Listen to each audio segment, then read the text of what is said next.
Hello and welcome to episode 77 of the Bearded Banter Podcast, the gaming podcast where if you thought that maybe for a second that things would chill the fuck out after Gamescom, then I have some bad news for you, my friend, because holy shit. But we'll get to that.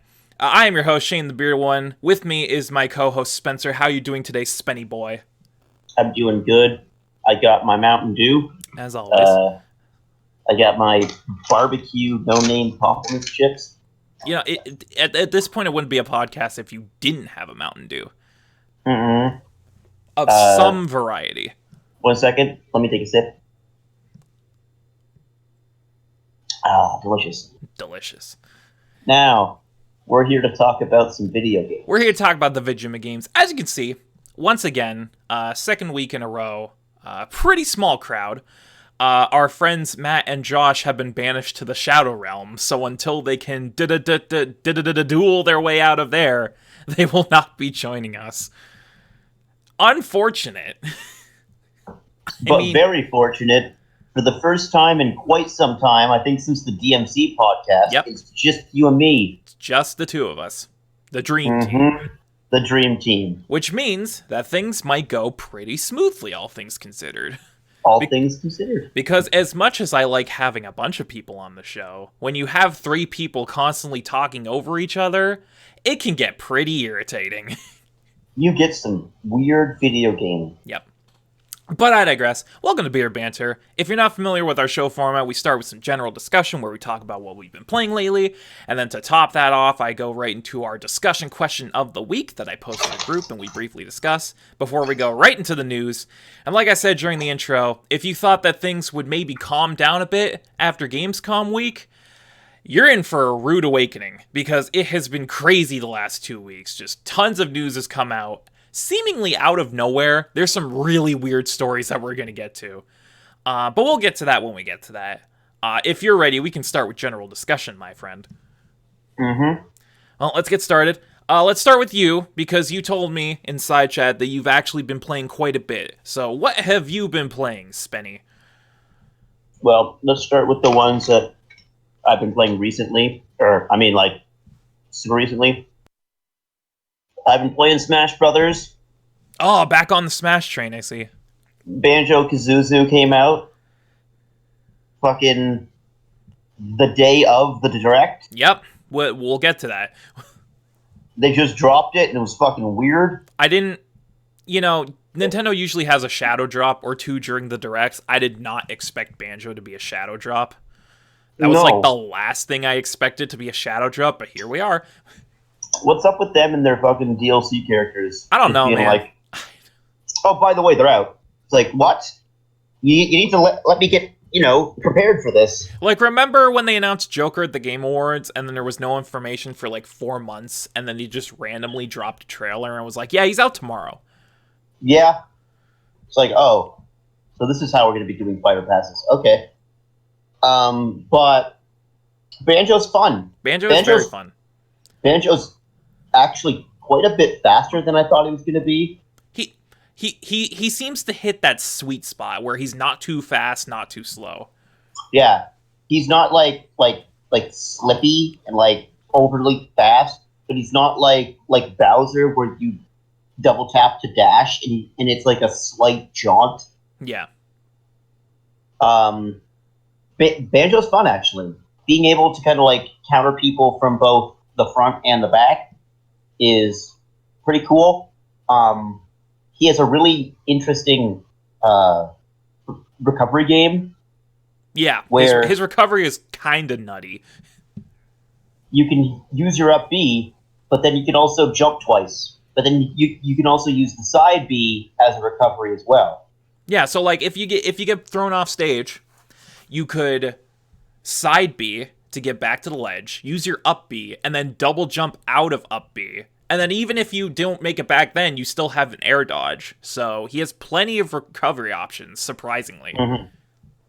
Pretty interesting, actually. And I've also seen some videos of people utilizing the grenade in recovery, too.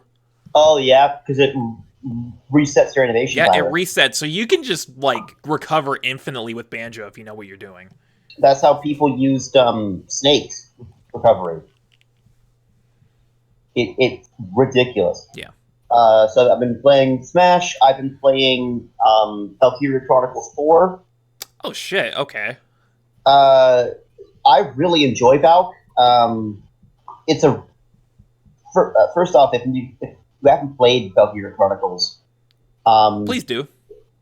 please do. Honestly, it's worth it. It's really weird when you look at stuff recently. It's like every Sega property that isn't Sonic has been like outstandingly good like recently. Yeah. And then there's Sonic, and it's like, what happened? What went wrong? You had the best game ever with Mania, and then you followed it up with Forces, which even though I like Forces, I know it's a step down from something like Generations. Yeah. So Valk is really fun to play. The blitz system is interesting and actually different enough that you need to think about it compared to something like Fire Emblem or like XCOM. The art style that they use, that like kind of like watercolor aesthetic, is really nice to look at, and the game's very fun. I've been playing Metro recently as well. Which one? I'm going through the original first, and then Last Light. 2023 is... Or sorry, 2033? 2033, yeah. 33, yeah, sorry. 2033 is jank. Yeah, it is. But it doesn't stop it from being a fun game. And the idea of using bullets as currency is really cool. Yeah, it's kind of like how Fallout uses bottle caps as their currency. It's like, oh, this is super unconventional, but it actually makes a lot of sense given the setting and everything. Yeah. And also, the creator of the Metro series was a mid-20s-year-old Russian man who nobody wanted to like publish his book. So he wrote the manuscript and then published it live for everybody to see and make kind of like edits and stuff like that. So he basically had the people read his book and then edit it for him. And he was super respectful and kind to the people that worked on the games. He was there. He had their full support. Unlike the guy who made the Witcher books, who is like a 60-year-old Polish man who is really upset that CG Projekt Red is making money off of his books. And unfortunate. And he had so little faith in the games when they first came out that instead of taking a percentage of all future sales, he just took a lump sum. And wow, it sucks to be that guy then. Yeah, considering that Witcher 3 is now coming out again on Switch, like, and it already sold gangbusters the first time around. Yeah, so sucks to suck. Yeah, suck turds, cunt bags. You should have been the Metro guy. He's pretty cool. And I've been playing. I'm back on the P5 train. Finishing okay. P5. Yeah, I'm finishing P5. Persona is still amazing. Yeah, we've talked about it to death on this show. To death. You know about P5 already. P5 is the good game, and P5R is coming out, and I'm probably going to buy it as well. Yeah. Persona on the go. I'd be surprised if you didn't. Yeah, Persona on the go. Aside from that, nothing really much. I mean, I've started to kind of like mess around with like Banner Saga as well. Oh, okay. That game's fun. That game's really pretty.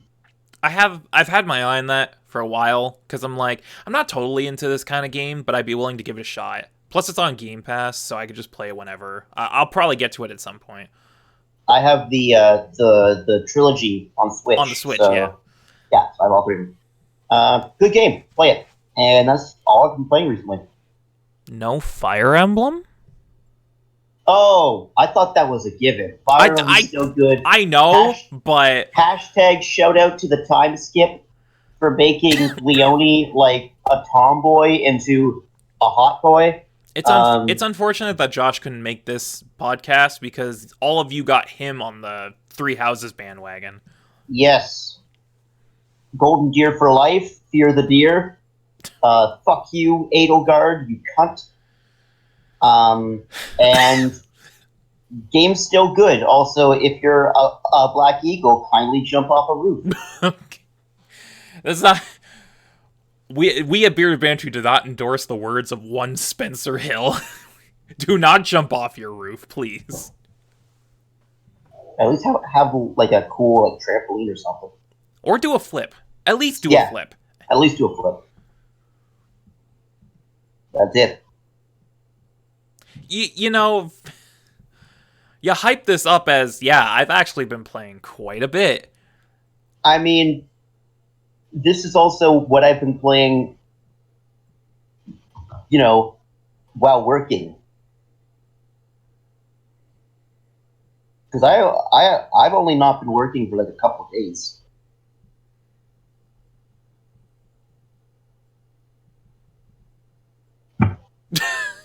What? I was like, did I die? No.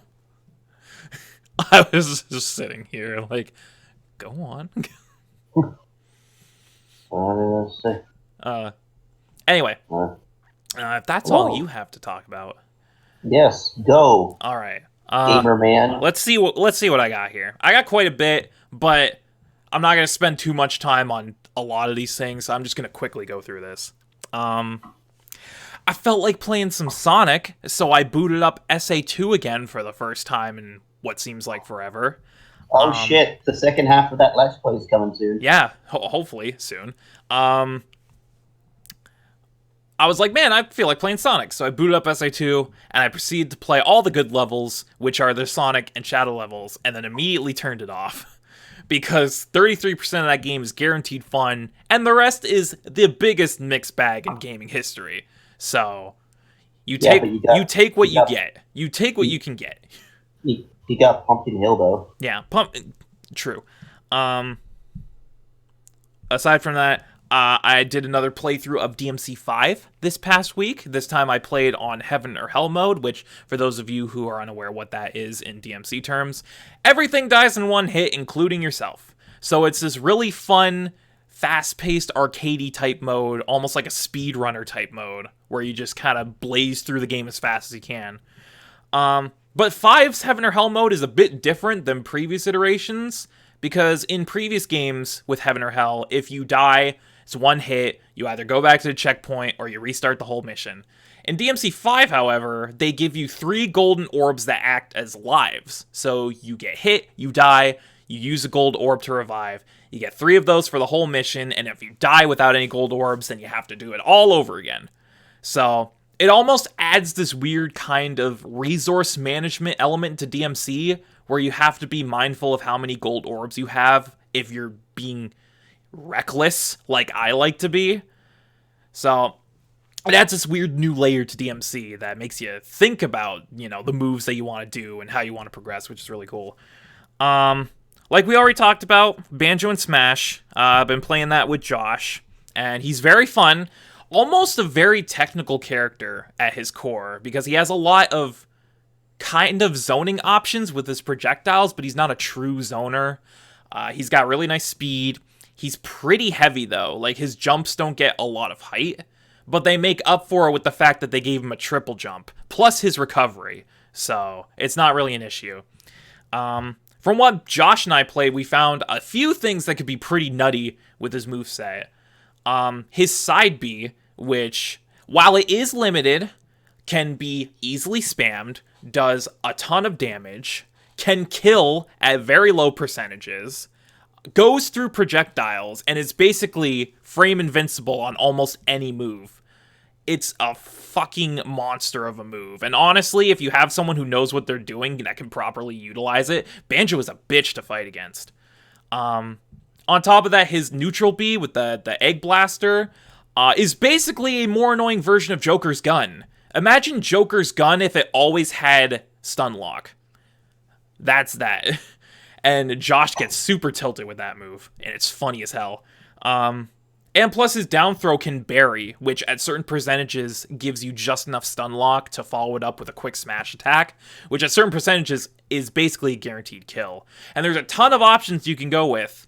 Even if they mash out of it, you can do up smash to catch them, or an up tilt. You can side B out of it. I like to do forward smash because the forward smash does quite a bit of damage. But yeah, Banjo's fun, and quite a well-rounded character in the context of previous DLC fighters. On top of that, Josh and I have also been fiddling with the classic Nintendo online games. We played a bit of NES Online for the first time yesterday, which I'm surprised we haven't done up until this point, but I digress. Surprisingly fun. Like, you would think it would be just standard, it's just Mario 2-player, but online. But it's quite a bit of fun, actually, especially with the more obscure games that they throw on there. Like, I don't know why the fuck we were popping off on some random NES golf game from 1986, but we were having a ton of fun with that. Yeah, that was the weirdest thing. Yeah. But the funnest game we played by far was a game called Super Dodgeball, which if you've never heard of it, I don't blame you because we didn't either. But, fun fact, it was made by Arc System Works.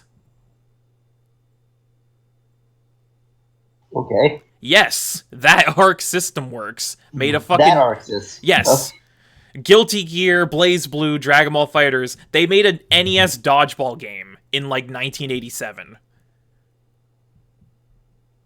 It's fucking weird as shit. It must be. But I can totally see the Arc Sys in it, because you get super moves with your dodgeball where you can throw it. If you throw it hard enough, it turns into a fireball that does 25 points of damage. Okay. Arxis? Yeah. Super NES Dodgeball is the most technical fighter Arxis has ever made. Don't fight. At me. Don't at me.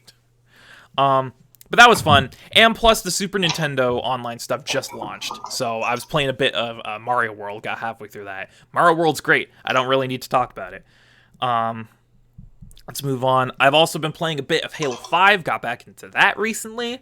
And Matt and I have talked about Halo 5 a lot on the podcast. It's still, by far, the most polished and refined gameplay-wise in the entire series.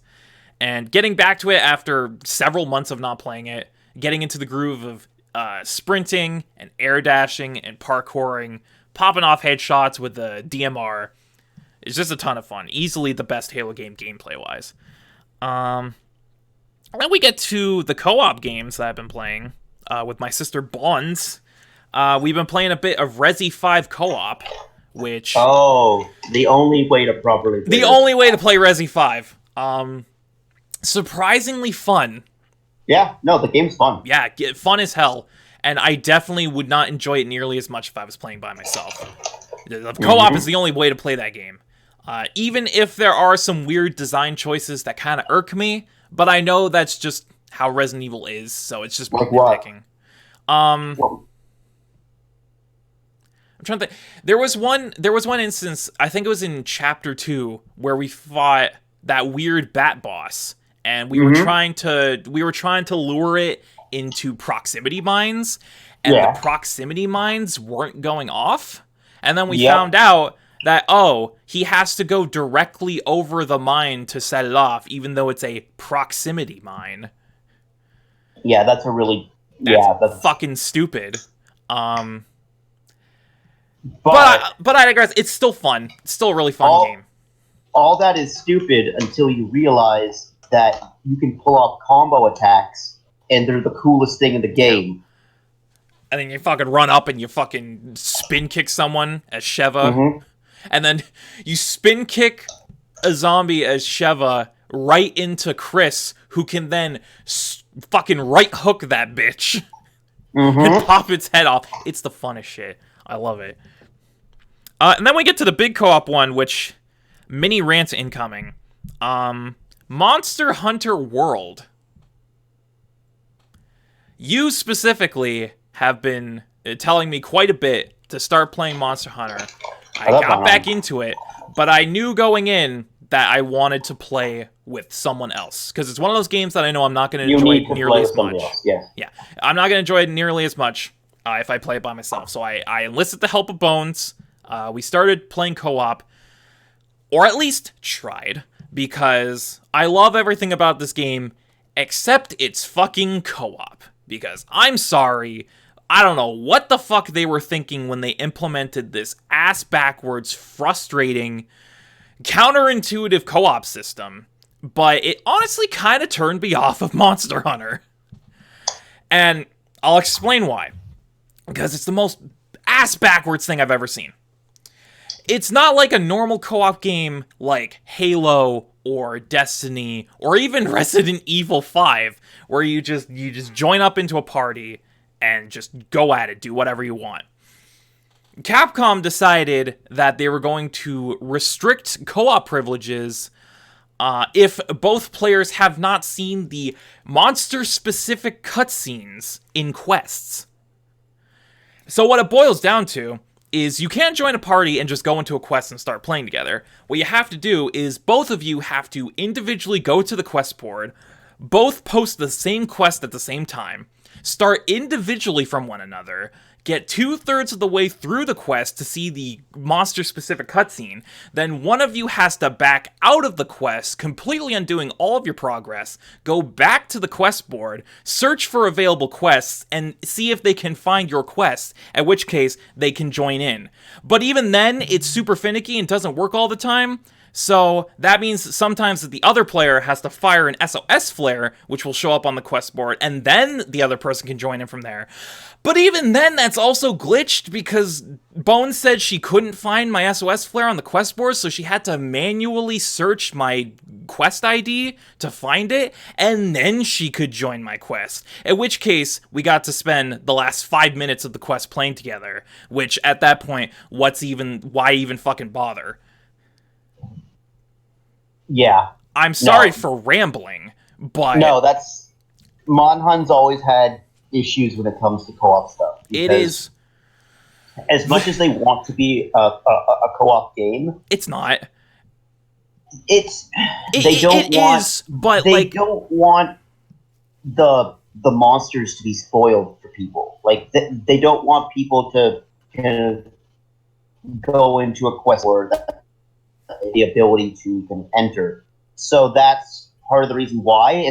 It gets even more fucky when it comes to expansions, because people can drag you into quests that are like part of the expansion. Yep.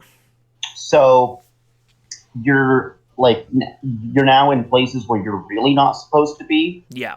So it is fucky, and it works a lot better on PC, I'll tell you that for a fact. Of course it does. The PC stuff works like a dream, but of course consoles get shafted. Shafted because they're consoles. Because, I'm sorry, I love playing this game. It is so much fun, especially when you get into the groove of hunting monsters and you're doing crazy combos and comboing off of getting extensions and chasing monsters down off of cliffs. You jump off the fucking cliff after a monster. It's so much fun. But apparently Capcom doesn't want me to play the game with other people because they're like, hey, you want to play co-op with someone? Okay, here's 30 individual hoops you have to jump through before you can do that. And then once you finally get joined up to play co-op, the quest is basically over. So it's like, why even fucking bother putting co-op in the goddamn game if it's this ass backwardsly implemented? It's so stupid. Real buggy. Like, we sat there for an hour trying to... First off, it's super confusing, because it doesn't tell you exactly how everything works, so you're just kind of fiddling with menus, going through shit, seeing what works and what doesn't. So, you get that wiki up, because you're gonna have to look up shit just to get into a fucking co-op game to begin with. We sat there for an hour trying to get this shit to work, and then when we finally did, we played for like 5 minutes. And I'm sorry, but... that's stupid, and it honestly made me not want to play the game after that. Even though I love playing the game, but clearly Capcom doesn't want me to play it the way it's meant to be played, so... I understand. Like, I love the game. I'll probably go back to it. But goddamn, just don't bother with the co-op. It's too much of a hassle, really. Moving on. Sorry for the rant, but I feel like it was very justified. Unless you play on PC. Unless you play on PC, where apparently it works like the co-op is super easy to get into. If you're on console, just don't bother with co-op. It's not fucking worth it. Moving on. Also, go ahead. I have a bone to pick. Okay. Well, actually, depends. What weapon do you use? I use the katana. Of course you do, because anime. Yeah. What weapon does your sister use? I can't remember. I think she used the Buster sword. The big-ass fucking cloud sword. Yep. That also makes sense. Yeah, those weapons aren't great. They're also anime as fuck. Yeah, they are. Hello, I'm Spencer, the co-host of the Bearded Banter Podcast, and I'm here to tell you about the hunting horn. Now, the hunting horn is like it's like a great hammer, but also it's a flute. So, have you ever wanted to take like a giant flute and then just fucking hit a monster over the head with it? Yes. And then swing it around and then give all of your party defense buffs and attack buffs and resistance to bind and HP 15% up plus? You can do that with the hunting horn.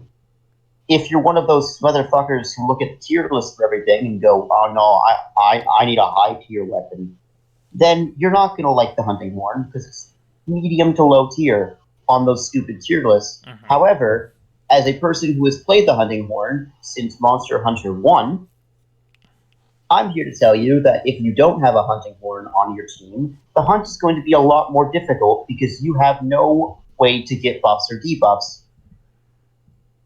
So, get yourself a hunting horn today. Have fun with the game. You heard it here, folks. Get yourself a hunting horn. It's a good game. It's a good game unless you try to play co-op on console, and then it's very frustrating. Then it's not a good game. But it's a good 5 minutes. But yeah, it's a great 5 minutes. Some of the funnest 5 minutes I've had playing games recently, but god damn it. Anyway, let's move on before I start again. I got 3 more games to talk about. Super quick. Let's get through this. Blair Witch. The Blair Witch game came out last week. I played a little bit because it was on Game Pass. Not much to talk about because I don't have a whole lot of thoughts on it. It's a very standard walking simulator type survival horror game. So if you played one of those, you probably played this game already. But the horror stuff is well implemented enough that it becomes a non-issue because the horror is actually very well implemented. And there's a lot... Go on. Is it at least worthy of the name Blair Witch?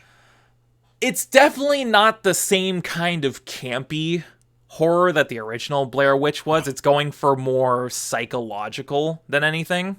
Like the reboot? Yes. Okay.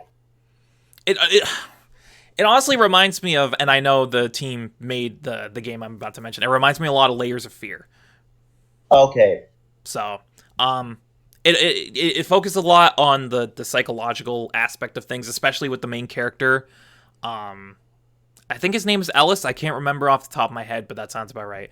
Where they focus a lot on his fragmented mental psyche and his anxiety. And there's a mechanic in the game where if your dog gets too far away from you, you start having a panic attack. I mean, that's just true. And I'm like, accurate. Because that happens to me. If I get too far away from my dog for too long, I'm like, where's my puppy? Yeah. I need to hug an animal. Yeah. So, very well implemented. I actually really like the horror aspects of this game. It's unfortunate that it looks and runs like utter ass. Yeah, apparently, yeah. Like fucking garbage. But I mean, unfortunately, Layers of Fear wasn't that good looking game. No, definitely not. It's like, not even on the One X does it run good. Because it's not a capped 30 frames or 60. It's this weird uncapped frame rate, but honestly, from what I could see, just based on, like, surface level, it's around, like, maybe 40-ish frames at best. So it can look like it's a little bit smoother than normal, but unfortunately the game has terrible frame pacing. So even when it's running optimally and it actually looks like it's running well, the frames stutter constantly. So it turns into this stuttery, slideshowy type mess at points, and it's really unfortunate. Visually, it doesn't look that great either. It honestly looks like a mid-generation 360 game. But the game it reminded me most of visually is ironically Fallout 4. Okay. Like, you know when Fallout 4 came out and everyone was like, yeah, it looks fine, but it looks like it's 5 years outdated? Yes. That. Oh. Mm-hmm. It's like, yeah. It's a video game. Yeah, yep. It is. It looks like a video game. At certain points it does. That's actually what I said about Fallout 4. It looks like a video game, all right. I'm like, it looks like a video game, and then 76 came out, and I'm like, it doesn't. It looks like a Flash game. Yeah, it looks like it was made in 3D Game Maker. Hey, man, Unity can make some good games. Yeah, unfortunately. This wasn't even Unity level. No, I don't even know what engine they used. It was probably some proprietary engine. But... no, I actually know exactly what it was. Fallout 76 was built using the engine from Fallout 4. So much so that when you booted up Fallout 76, in internal code, check to see if Fallout 4 was in the game disk.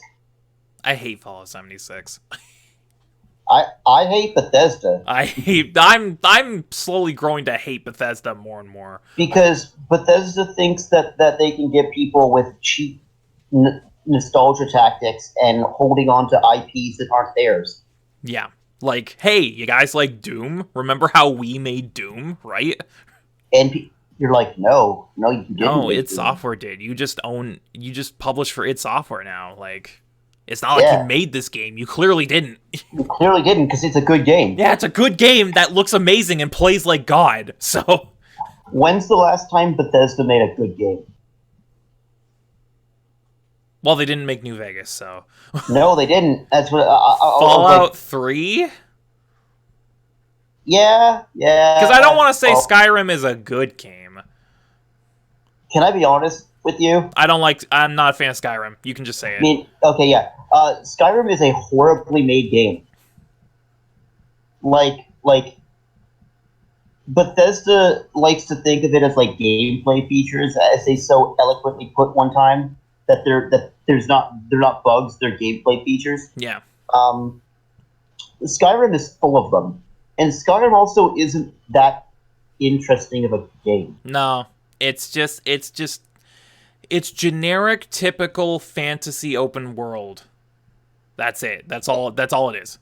And if I wanted to play a fantasy open world, I would just pick up something interesting. Like Witcher. Play Witcher. Play The Witcher. I mean, you don't have to play the first game. It's very jank. You can play 2. 2 was very good, though. 2 was good, and 3's fantastic. 3 is the best one, so... Mm-hmm. So... But, back to Blair Witch. Blair Witch, yes. Yeah, it's fine. Blair Witch. It is fine.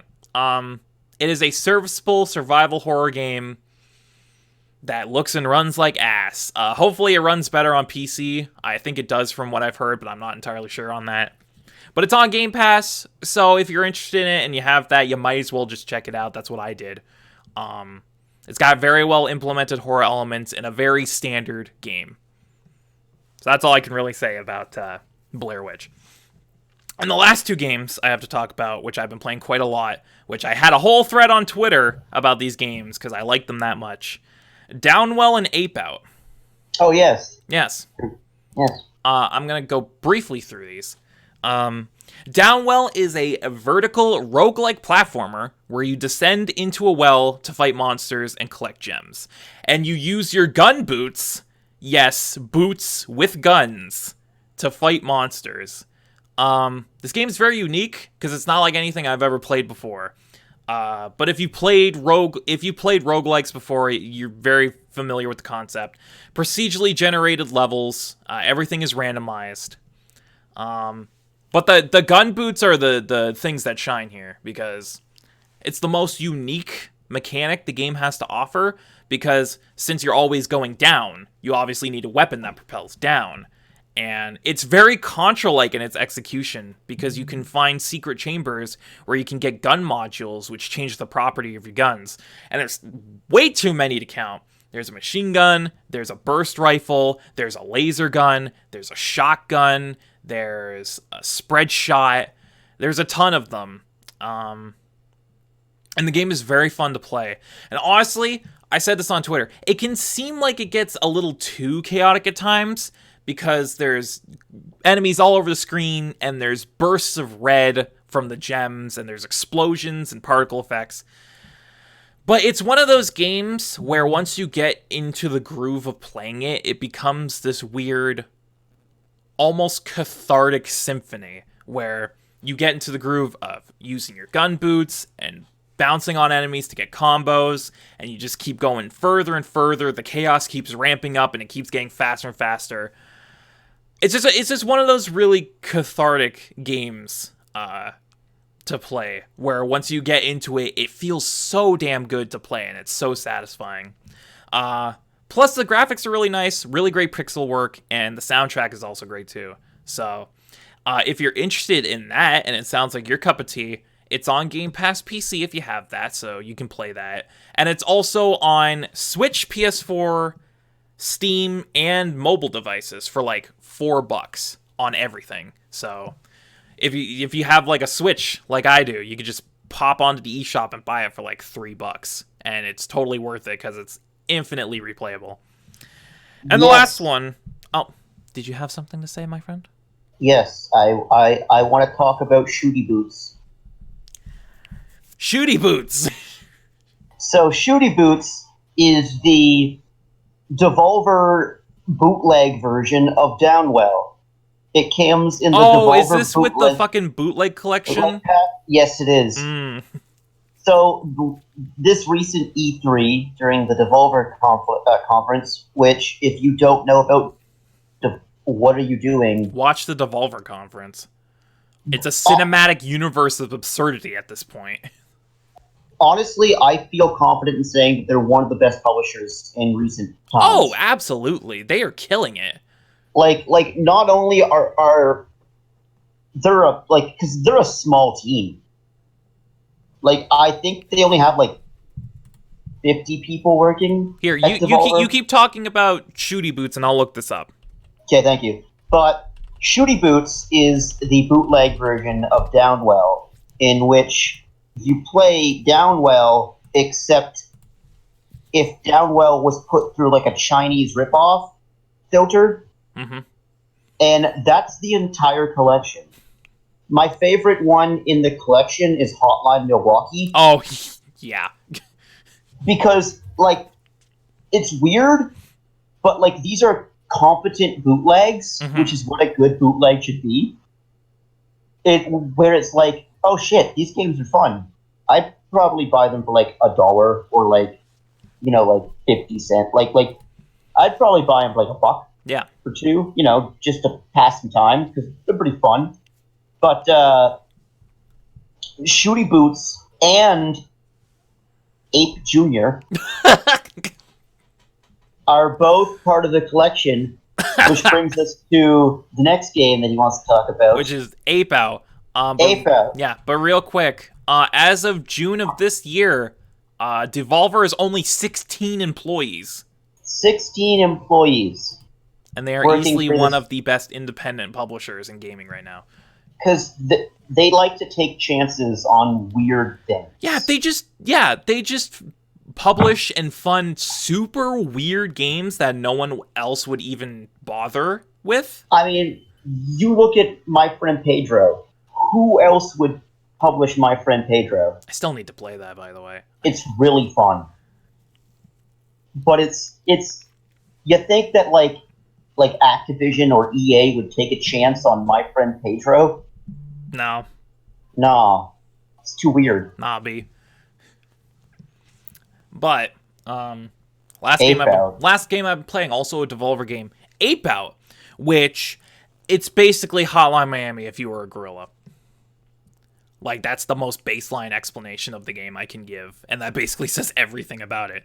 So is it one-hit kills? It is a top-down twin-stick shooter where you play as an ape who is trying to escape from custody, aka Ape Out. Nice. Anyway, it's very similar to Hotline Miami. It controls basically the same way. But because you're an ape, you can't use guns. So instead of using guns, you end up grabbing enemies in the environment that have guns and use them as human shields to protect yourself. All the while, when you grab an enemy, they shoot their gun. So you can use them as kind of pseudo-guns to take out other enemies, depending on the gun they have. Because if they have, like, a pistol or a single-shot rifle or a shotgun, they'll only shoot out one round. So you have to be very careful with your placement. But machine gun guys, they just fire willy-nilly. So if you grab a machine gun guy, you can just waltz right into a room full of enemies and just mow them all down. It's so much fun. Extremely brutal, extremely violent, just like Hotline Miami was. And it honestly brought me back to when I first played Hotline Miami. It's that exact same feeling where, yeah, it's that exact same feeling where getting good at this game and getting to the point where all the mechanics just kind of start blending together, and you're desperately going through these environments, just grabbing people and throwing them into walls and watching them explode into pools of blood. It gave me the same high I get when I start getting really good at Hotline Miami, and you're just desperately shooting guns and throwing them and grabbing people, whacking people with bats. It's the same exact feeling. So if you are a fan of Hotline Miami, play Ape Out, for the love of God. It's like when in Hotline where you just black out for like 5 minutes, and then you come to and you're like, oh, I just completed this level. Literally, once you hit that stride in the Hotline, and your brain just shuts off, and everything becomes second nature. You just flow from one command to another, and you just beat the level. Yep. This is the exact same feeling. You just like pick mask. Okay, so I started with that, so here we go. And then it's just like, in, throw, hit, down, grab gun, shoot, throw gun, grab bat, hit, throw bat, grab gun out of there, bam, bam, bam, shoot, go, next floor. And you're just like, done. It's the exact same sequence of events that transpire, where you grab a dude with a shotgun, he shoots another shotgun guy, you throw him into another dude with a pistol, you run behind cover, grab a machine gun guy from around the corner, go into the next room, pop, pop, pop, pop, pop, pop, pop, pop. He blasts everyone in the room, you toss him out a window, off of a 3-story building, into the streets below, you finish the level. Nice. It's just... And you told me it's all big band jazz. Yes, the soundtrack in this game is amazing. But first... visual style is very nice. It's one of those.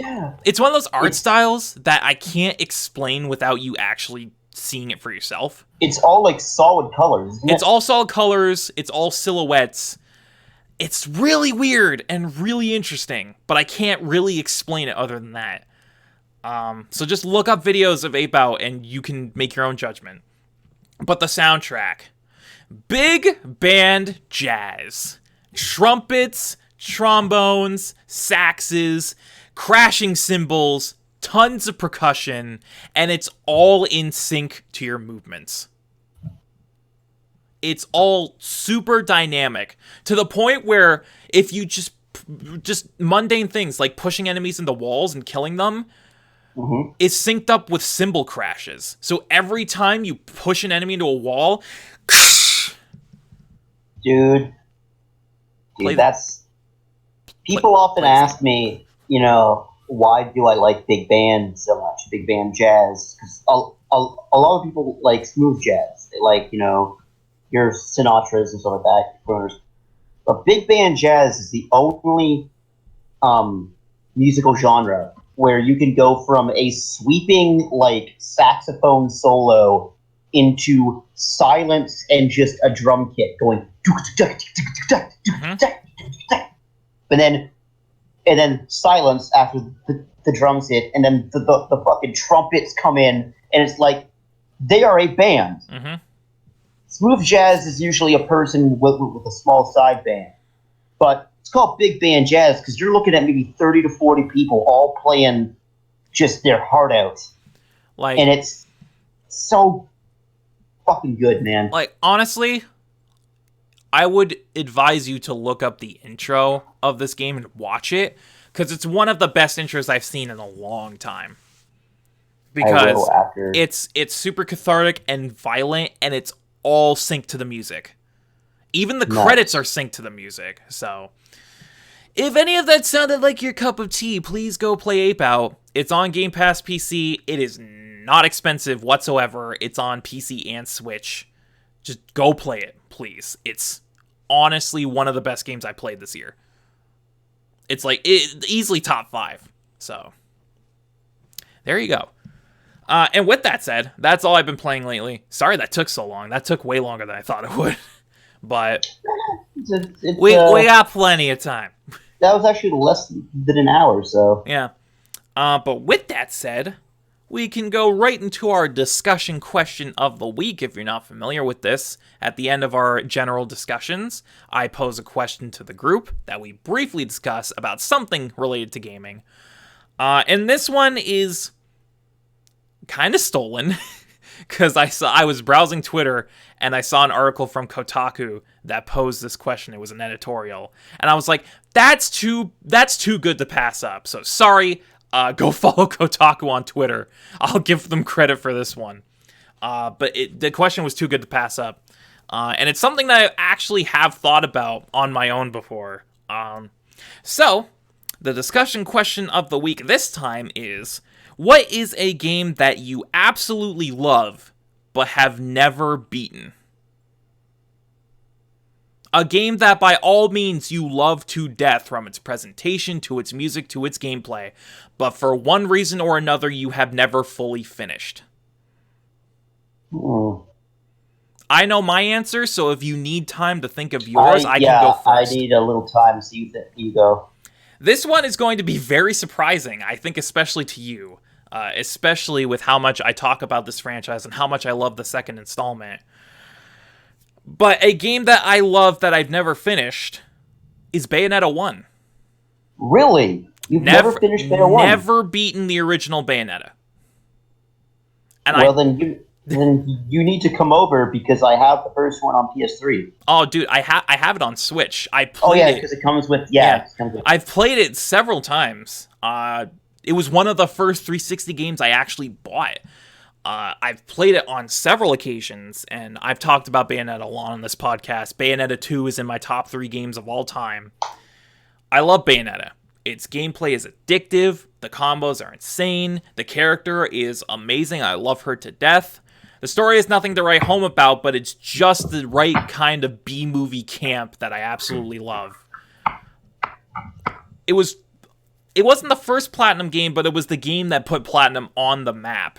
And Bayonetta 2, the sequel, like I just said, is in my top 3 games of all time. One of the best action games I think has ever been made. I played that game to death. I played it like 5 or 6 times on all the difficulties. I went through and unlocked all the costumes, all the moves. I fought the secret boss in that game. But for whatever reason, the same does not hold true for the first one. And I don't really know how to explain it, because I don't really have an excuse. I played it on several occasions, and then for whatever reason, I just stopped playing it. Whether it be I get distracted by another game, or it's a one-time thing, I just feel like playing Bayonetta, and then I don't go back to it. I I don't know what the case is, but I've just never beaten Bayonetta 1, even though I think it's a fantastic game that all fans of action games should and probably have played at this point. But yeah, I just never beaten Bayonetta 1. Even when I sat down with the sole intention to beat Bayonetta 1, I still haven't beaten Bayonetta 1. So, I don't know, man. It's just a thing that does not happen, but I love that game to death, even if I haven't finished it. So, Spencer, have you figured yours out? There's a couple, but I'll go with the one that is the most surprising. What is my favorite video game franchise? It's Resident Evil, right? It's Resident Evil. Have you... Don't tell me. I have never played Resident Evil 7.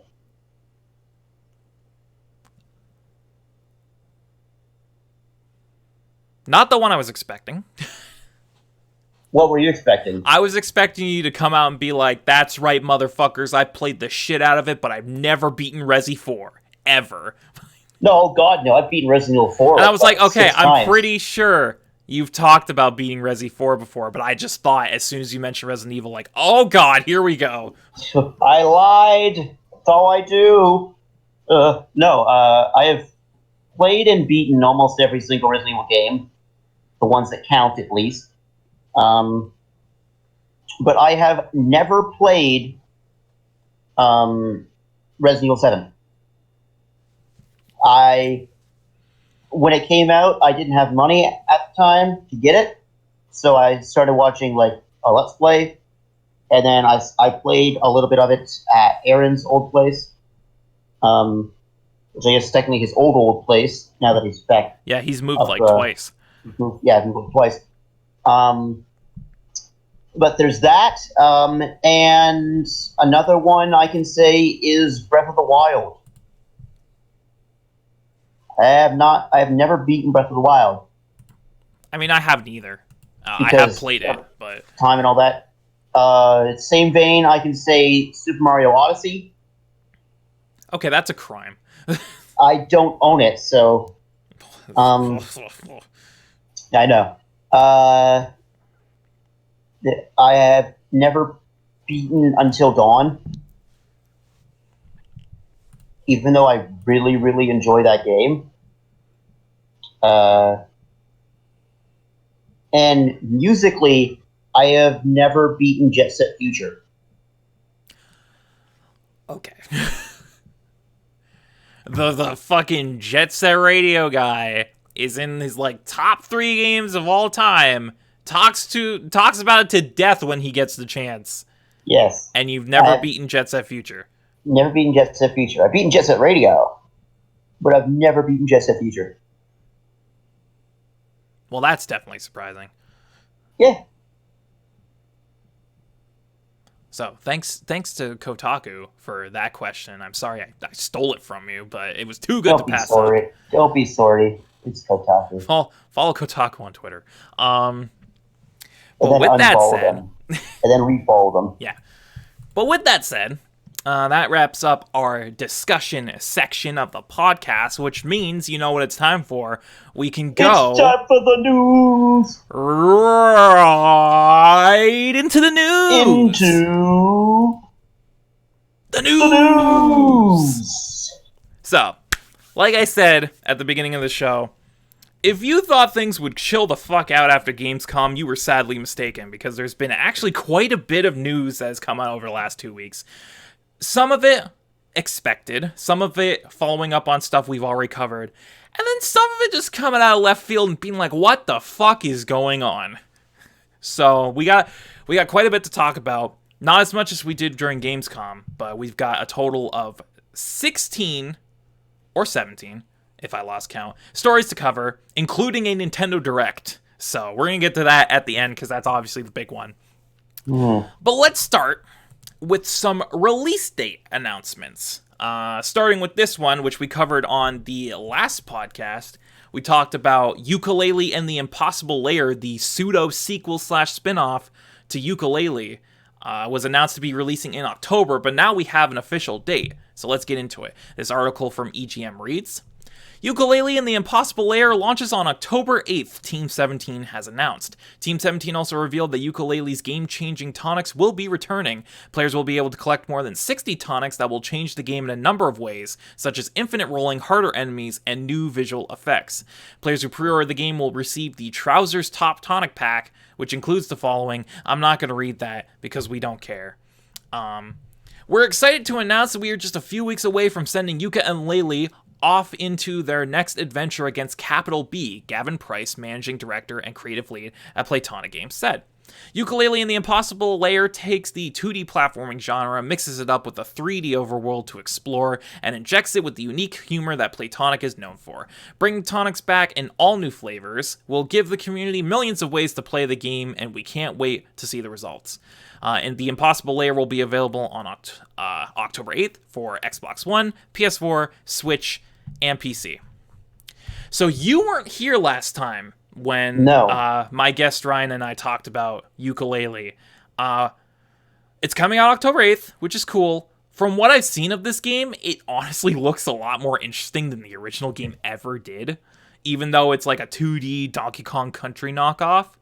But what do you think about Impossible Lair? I think it's cool. Not gonna lie. I thought I was initially excited about Yooka-Laylee, and then it came out, and it was kind of boring. Yeah, that's what everyone thinks. But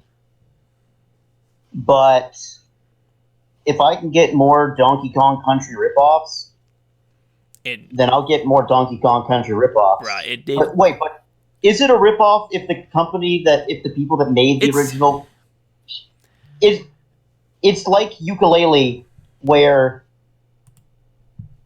is it really a Banjo-Kazooie ripoff if the people who made Banjo-Kazooie are making Yooka-Laylee? Honestly, no, because if it's the original developers, that's their style of game that they basically coined back in the day. So it's not a ripoff. Yeah. It's more of a spiritual successor than anything. Like that's a question in among itself. Is Bloodstained a ripoff of Castlevania? Yeah.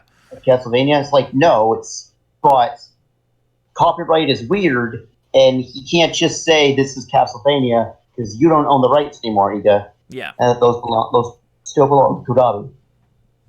But I am excited because Donkey Kong Country 1, 2, and 3 are really fun. Even the new Donkey Kong Country games by Retro Studios are fun. Tropical Freeze is fucking dope, dude. Yeah. So it's real good. Yeah. And I'm excited. Probably not gonna, spend like $1 million on it, but no. if it piques my fancy, I will. And I mean, like, if it's quality like any of the Donkey Kong Country games, then I'm sure it'll be a good game. And it's definitely an interesting departure from the original game that I don't think anyone expected. But yeah, it comes out October 8th. So if you're a fan of Yooka-Laylee and you've been looking forward to this, it's coming out very soon. Moving on, this is one that kind of came out of nowhere that honestly I think would have happened by now, but it hasn't.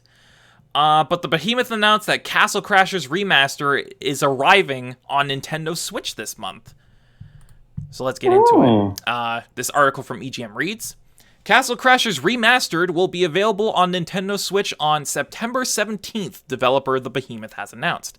The remastered version of the game features a new minigame called Back Off Barbarian, 5 times larger texture sizes, 60 frames per second gameplay, performance updates, gameplay improvements, and all previously released downloadable content. In addition to the above, the Nintendo Switch release has support for HD Rumble and Switch Online. Castle Crashers Remastered is also coming to the PlayStation 4, but the developer isn't quite ready to commit to a release date due to the game currently being in the final stages of its submission process. The PlayStation 4 version of Castle Crashers Remastered is currently in the final stages of its submission process, which is the very last step that needs to be completed before we can launch the game, the developer explained in a blog post. We don't want to announce an exact launch date until everything is 100% finalized, but as soon as we have this confirmation, we will share this information with you.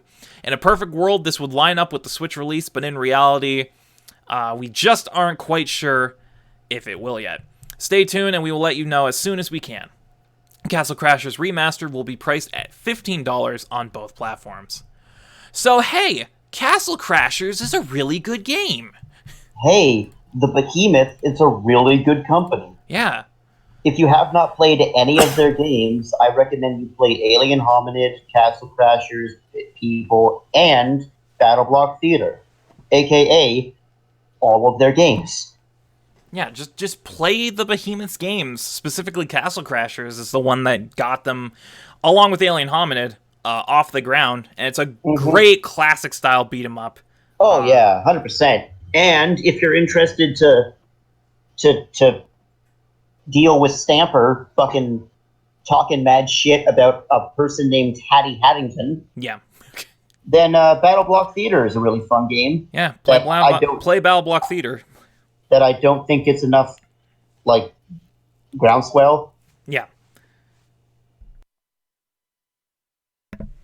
But sorry, I had to mute myself because I'm a coffee boy. Then that was awkward because you muted yourself and I yawned. Yeah. But anyway, Castle Crashers Remastered is coming to Switch in like less than 2 weeks. If it's the 17th, that's like next Tuesday. I believe it's next Tuesday. Let me check the calendar real quick. I believe it's next Tuesday because I think this Tuesday is the 10th. It's next Tuesday. Yep. So yeah, looking forward to that. If you have never played Castle Crashers before and you have a Switch, just do it. $15 is a good price point. Yeah, and it's got a lot of content. I assume if it has all the DLC, it also has Hattie in the game too. So. Yep. And also 6 times larger textures. Yeah, ooh. Ooh. But moving on. I would love, though, just a side point, I would love if the textures were the same. They just blew them up. They just went in the Photoshop and went and they're super blurry and pixelated. But technically they are 6 times larger. That would be hilarious. The best. And they would absolutely ruin their own game. Oh, yeah. Anyways, next up. Yeah, let's move on. Another release date story. We've heard a lot about this game lately because it's following the recent trend that Nintendo has been putting on the mobile market. Mario Kart Tour, their mobile version of Mario Kart, has a September release date as well. So let's read. Nintendo has revealed that Mario Kart Tour will officially launch on September 25th for iOS and Android devices. The free-to-play mobile entry features a mixture of classic Mario Kart courses and courses inspired by real-world cities. There's also a new feature called Frenzy Mode, which gives players an unlimited supply of a certain item and makes them invincible. iOS and Android users can pre-register for Mario Kart Tour now on their respective stores. So, we are of the kin that does not care about mobile games. Correct, Spencer? Correct. I play maybe 2 mobile games. So, it's cool that there's a mobile Mario Kart game, but technically, there already is one. It's called Mario Kart 8 Deluxe for Nintendo Switch. It's really called any Mario Kart. Like Mario Kart DS, shout out to Mario Kart DS. Mario Kart 7. Mario Kart 8 Deluxe. Technically, the original version of 8, if you bring your Wii U with you. Yeah, if you bring your Wii U with you. If your Wii U is connected to power and you have your gamepad, technically that's also a mobile game. Mm-hmm. So, I have really nothing to say about this. It's cool that they're expanding into the mobile market. This is probably going to do gangbusters in terms of microtransactions and all that bullshit. I might try it, like, for a day. Yeah. Like, maybe an hour, and be like, okay, and then get rid of it because it's useless to me. The thing that kind of turns me off about it is that it's a vertical phone game. Wait, what? Yeah. It's a vertical phone game, dude. I thought it was fucking gonna be horizontal. And judging by this footage, it is 100% vertical. Then how the fuck? Is it going to be like one of those like fucking emulators where you have like the D-pad and shit, and it's like, Oh, ahead, I assume it's like gyro controls where you twist your phone to steer. That's what I was thinking, and I'm like, okay, if you're going to twist your phone to steer, why is it not horizontal? But it's vertical. Fuck me. So yeah, that's a thing, I guess. But if you want to play Mario Kart on your iPhone, you can, I guess. Let's move on. Moving on. Another release date story, one that came out of nowhere, dropped very suddenly last night. We've been hearing rumblings about this for quite a while. It's been taking quite a bit of time to be released, but finally, we got confirmation that Celeste's DLC Chapter 9 is releasing this Monday, September 9th. So, let's read. Celeste will add its 9th chapter, dubbed Farewell, via a free update on all platforms on September 9th, developer Extremely OK Games announced. The developer noted that Xbox One version might not be released on the same day, but if not, it will arrive soon after.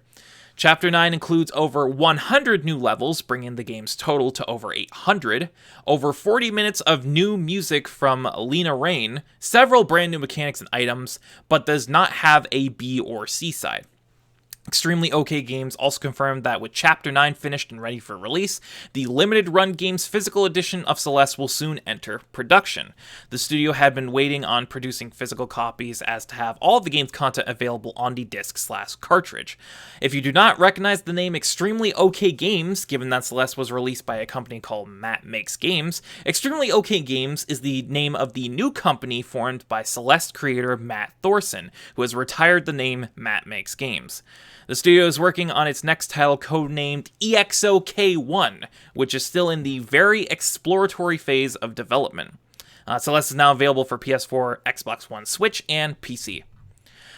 So I don't know about you, but I've been hearing about this DLC chapter for Celeste for what seems like an eternity at this point.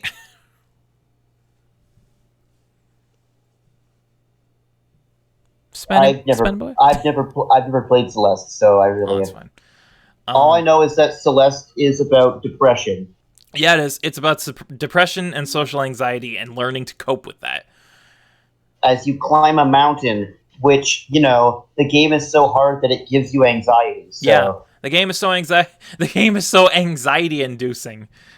But it gives you accessibility options with assist mode, so you have infinite tries and dashes and all that to make it easier. So it does have those options in place. That's nice. Yeah. That's nice. Oh, also the composer is a cutie, and she did a really good job as well. Yeah, and her music's really good. It is really good. And she's doing new music for this expansion, so get hype. Oh, awesome. So yeah, that's coming out on Monday, very soon, all things considered, because I follow Matt Thorson on Twitter, and he's been talking about this DLC chapter for like months at this point. And he's like, yeah, we're slowly, crunching away. We're getting it ready. We don't have an exact release date, but we're always working on it. So just wait for updates. And it seems like every month he has a big update, like, hey, look at this cool new thing that's coming in Chapter 9. Sorry, we still don't know when it's coming out. So for them to just drop this randomly, literally last night, as I was scrounging news together, is a very welcome surprise. And an excuse to go back to Celeste if you haven't played it either in a while or ever. So please play Celeste, because Celeste was definitely one of the best games that came out that last year. And if you have played Celeste and you were waiting for this DLC to come out, surprise, surprise, fucker, it's coming out on Monday, so get your assholes ready. But let's move on. The last of our release date stories, this one involves Shovel Knight, because motherfuckers at Yacht Club Games totally ripped off the Nintendo Direct and had a Yacht Club Games Direct last week. Yep. And where they announced a bunch of new Shovel Knight news, including when we can expect the King of Cards and Showdown expansions, as well as the physical version of Treasure Trove. So let's read. Shovel Knight King of Cards, Shovel Knight Showdown, and the physical edition of Shovel Knight Treasure Trove will launch in December, publisher and developer Yacht Club Games announced.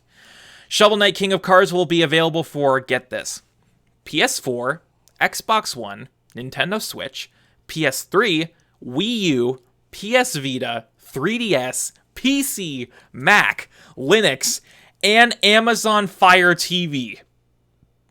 Wait. Yeah. There's like 4 things in that list that I don't think belong. Let's see. Let's go with the obvious one. The Vita. Vita's dead. I own a Vita. It's on my bed right now. I think it actually is dead. I need to charge it. You know who made games for the Vita? Nobody? That's the correct answer. Vita, fucking Linux? Okay. Yeah. Mm-hmm. Linux. PS3? Amazon Fire TV?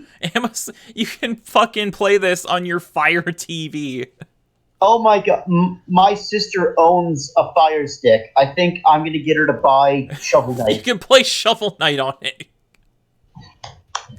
Thanks, Yacht Club. Thanks, Yacht Club. Now I can switch between watching the newest episode of The Office and playing Shovel Knight King of playing Cards. Shovel Knight. But let's continue with the article before we get into more bullshit. Shovel Knight Showdown will be available for the same platforms, excluding the PS Vita and 3DS. Okay, all right. The Shovel Knight Treasure Trove Physical Edition, which includes Shovel of Hope, Plague of Shadows, Spectre of Torment, King Cards, he just dropped, and Showdown, will be available for PS4, Xbox One, and Switch. In addition to this news, Yacht Club Games also announced several new features coming to Treasure Trove, including... Is Spencer dead? Spencer, did you just die? He literally just died! He's nowhere to be found! Alright, we're gonna finish talking about this Shovel Knight news, and then we'll see if we can get him back in. Oh my god, he actually fucking died. He's just fucking dead. Oh, fuck. Anyway, let's get back to the news. In addition to this news, Yacht Club Games also announced several new features coming to Treasure Trove, including... In Shovel of Hope, we finally added a third option for character pronouns. Alongside being able to choose between 2 body types for every main character, you can now switch the pronouns to they, them. So some nice non-binary representation there. You can earn Shovel of Hope feats while playing co-op. These are still quite challenging, and some are made even more challenging when coordinating with a friend.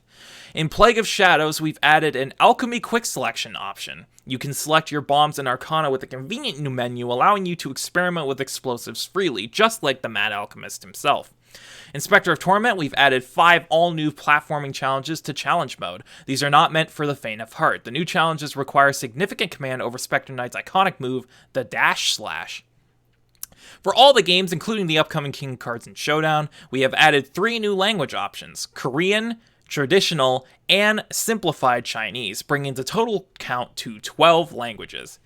We've expanded accessibility options across all games. The intensity of screen flash and screen shake elements can now be reduced independently from one another, and King of Cards also has palettes to improve colorblind visibility.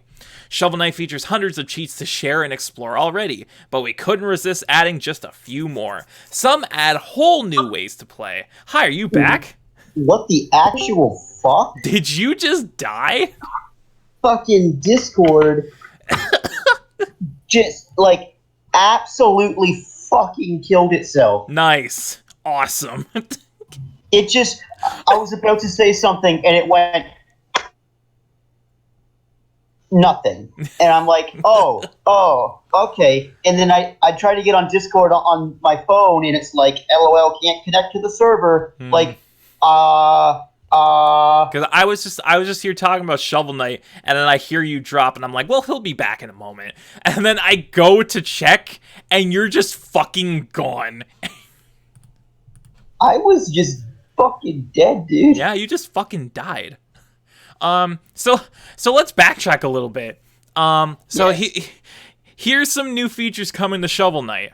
They're adding non-binary gender pronouns. Okay, they and them. You can now earn achievements while playing co-op. In Plague of Shadows, you have quick select options for your alchemy now. In Spectre of Torment, they're adding 5 new platforming challenges to challenge mode. For all the games, they're adding 3 new languages, Korean, as well as traditional and simplified Chinese. They're expanding accessibility options. The intensity of screen flash and screen shake can now be reduced independently from one another, as well as giving colorblind options for King of Cards. They're adding more cheats to the game. And finally, once you've completed all feats in the game, you will unlock a small flag on the title screen to signify that game's completion. In addition, once you have conquered every challenge for that game, a medal will appear denoting your true mastery. If you've already completed each game, then don't worry, these are awarded retroactively.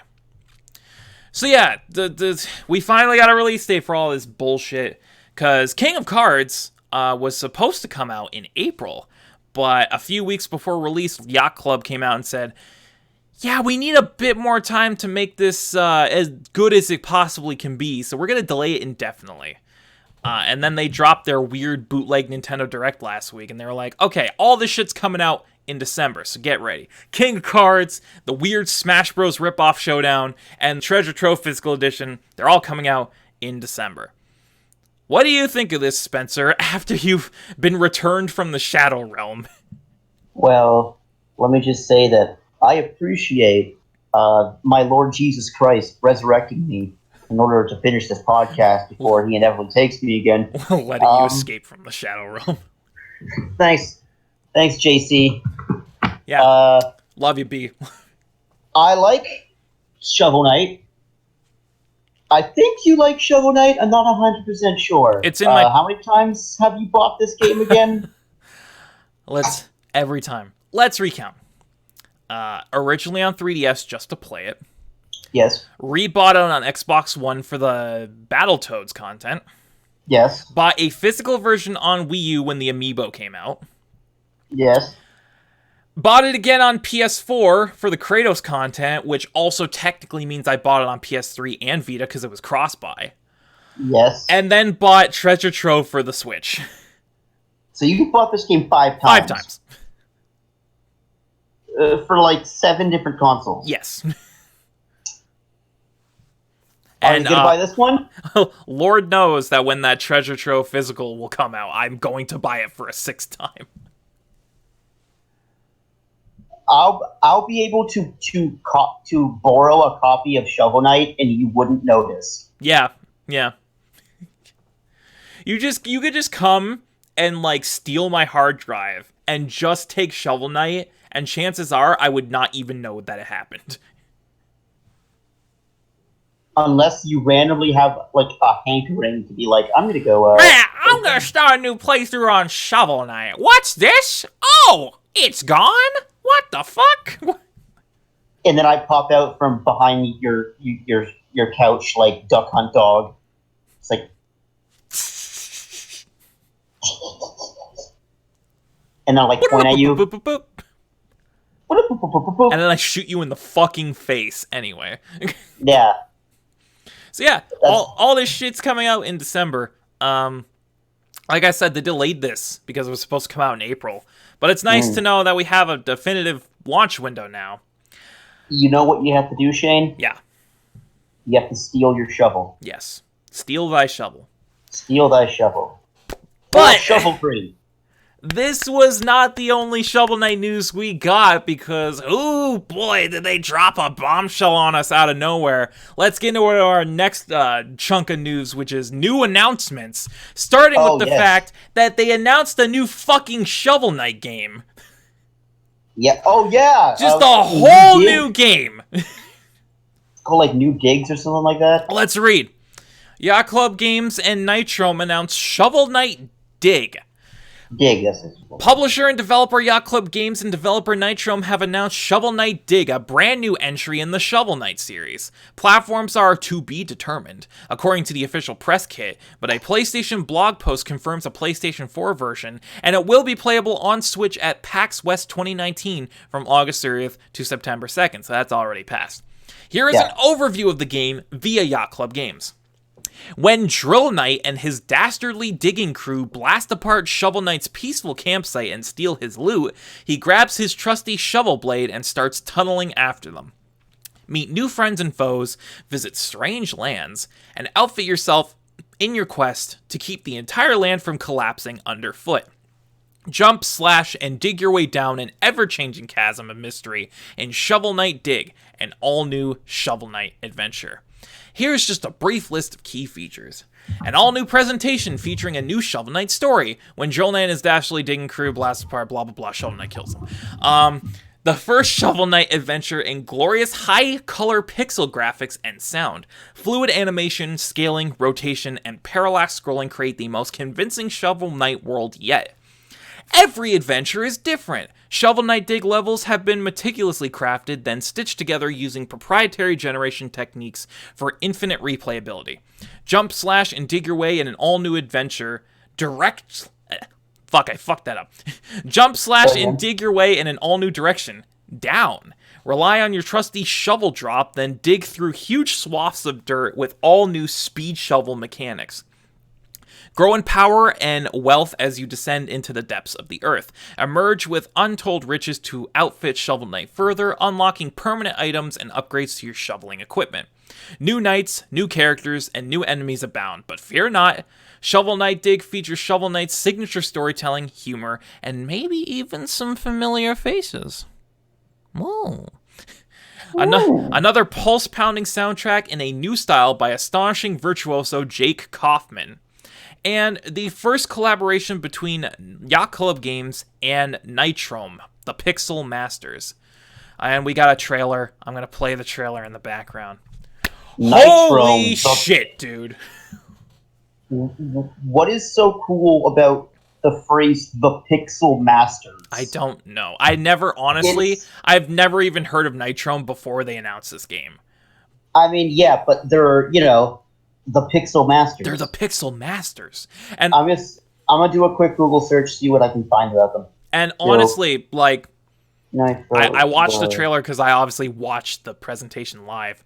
But watching the trailer now as I'm playing it for this podcast, God, this game looks fucking incredible. Shovel Knight obviously was a homage to 8-bit NES platformers, so it obviously had that 8-bit art style. This game, though, they are going full 32-bit high pixel art. And holy crap, it looks incredible. All these animations are extremely fluid. The colors are as vibrant as they've ever been. It just looks great. And honestly, with a game like Shovel Knight, where his entire power is based around digging, it just makes sense to have a Dig-Dug-like game where you explore through catacombs and dig into the earth. That just seems like natural progression for the series. So honestly, I think they went in the perfect direction for this new game. But you found information on Nitrome, so tell me, what have they made? Nitro Games is a Finnish free-to-play mobile game developer and publisher with a decade of experience in developing games for the mid-core user segment. The company focuses on producing games with high production value and high revenue potential for smartphones and tablets. With Nitro Games' powerful NG platform and the NG MVP process, the company is able to carry our market validation with its games during development. So it's Finnish, it looks like. That makes sense.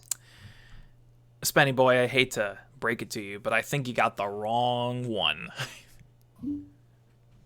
Probably. I'm going to try again. Nitrome. Nitrome. Nitrome. Nitrome. Nitrome Games. Which, okay. I already looked them up, so you don't have to. But Nitrome Games Limited, they are a British independent video game developer based in London. They make Unity-based games for internet browsers while also releasing games for mobile.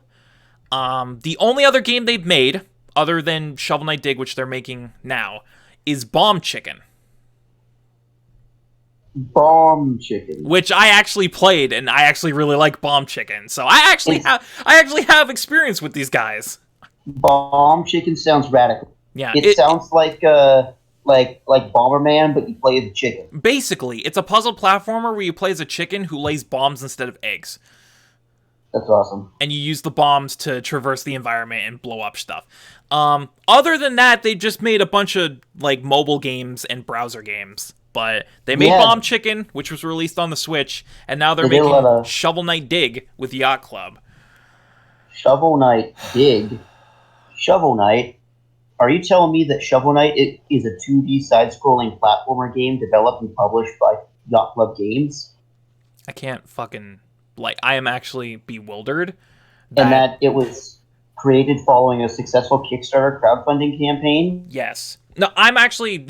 No, I'm floored that just out of nowhere, they're like, hey guys, we got a bunch of announcements today. We're going to tell you when King of Cards is coming out. We got a release date for the amiibos and the physical edition. We're adding all these new features. Also, here's a completely new Shovel Knight game. It's a direct sequel. It's a brand new game. Here you go. They just fucking dropped that on us. Like, did you know that they have been working on the original Shovel Knight and its expansions for 6 years at this point? Damn. And now for them to just come out of nowhere randomly on like a Tuesday afternoon in the middle of August and be like, yeah, we're making a new Shovel Knight game. And it's like completely different from the original.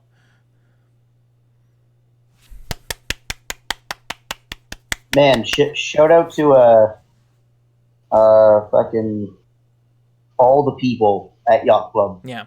Shout out to Yacht Club. They're fucking great, and they know exactly what they're doing. Some might say that Yacht Club is still afloat. We're moving on. Piece of shit. Anyway, let's move on to another new announcement. This was actually leaked right before it was announced, and I kind of lost my shit. But Capcom officially announced that they are making a Mega Man Zero Legacy Collection. So, let's read. Yes.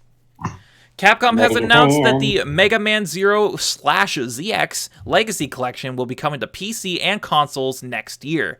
The collection bundles together Mega Man 0 through 04, Mega Man ZX, and Mega Man ZX Advent in a single package. Each game features a casual scenario mode, which increases player power and makes it so spikes and pits only deal damage instead of instantly killing, and Save Assist, which automatically saves the game mid-mission.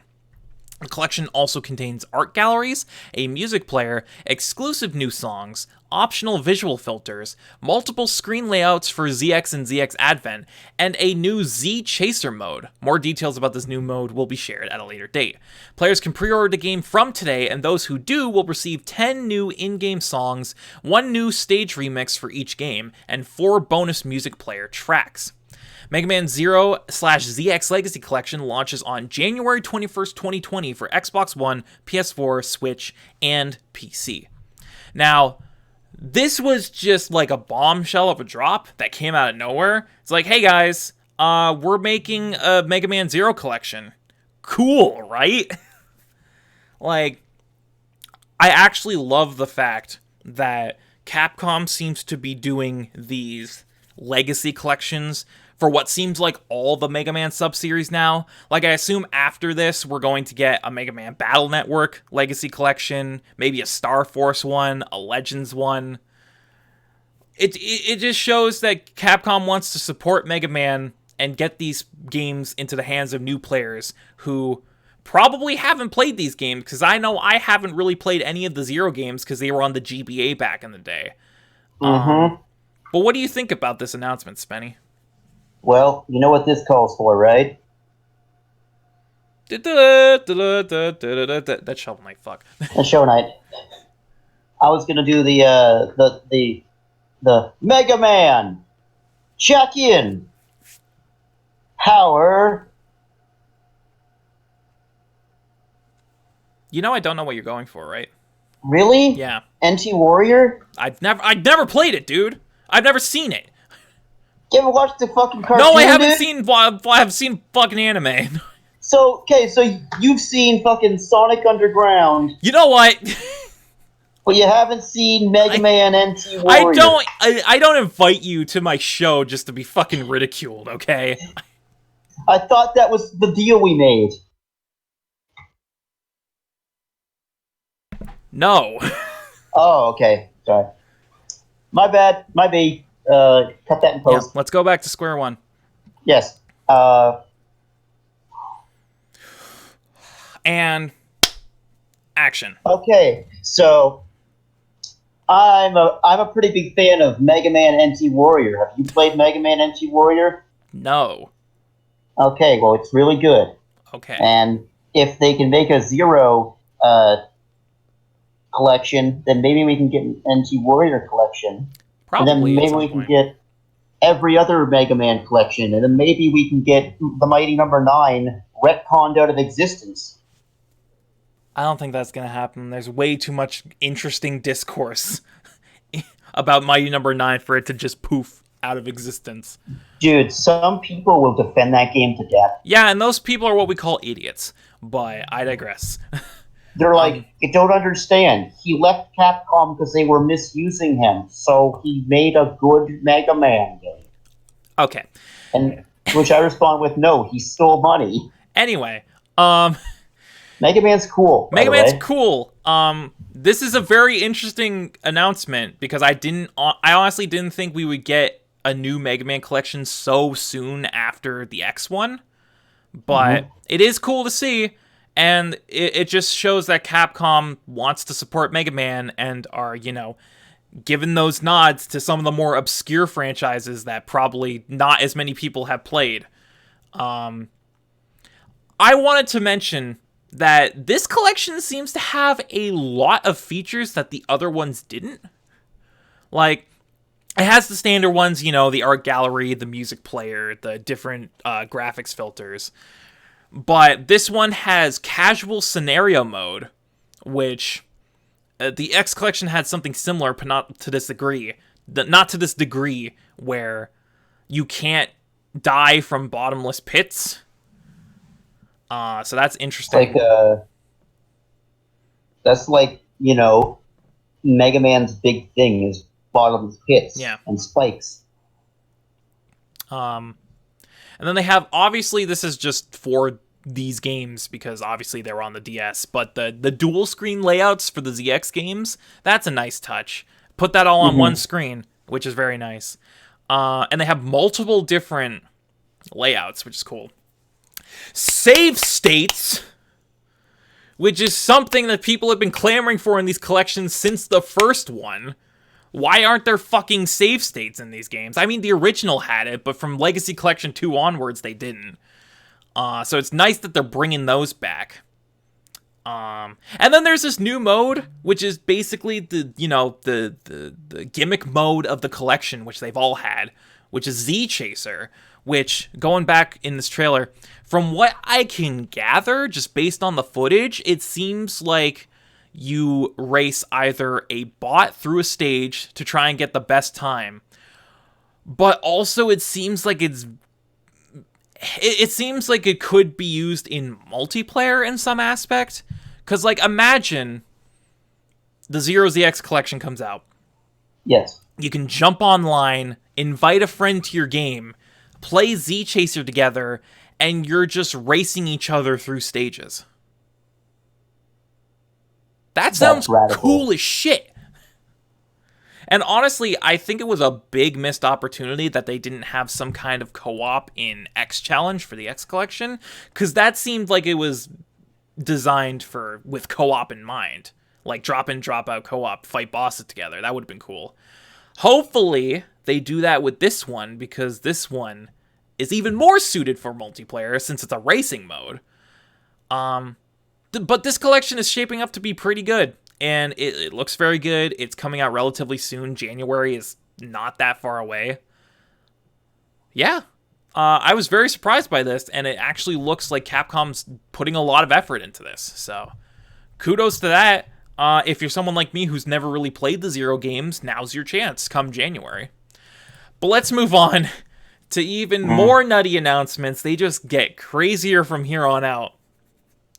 Spencer. Yes. Are you familiar at all with the Lion King and Aladdin games on the Super Nintendo? Some of the best Disney games ever made, yes. Did you know Oh, that they're I know. remastering them. And they're And that- coming out in October. That they just decided to drop this. Let That we're remastering two games that nobody asked for. let's just read it. Read the story. Let's just read the fucking story.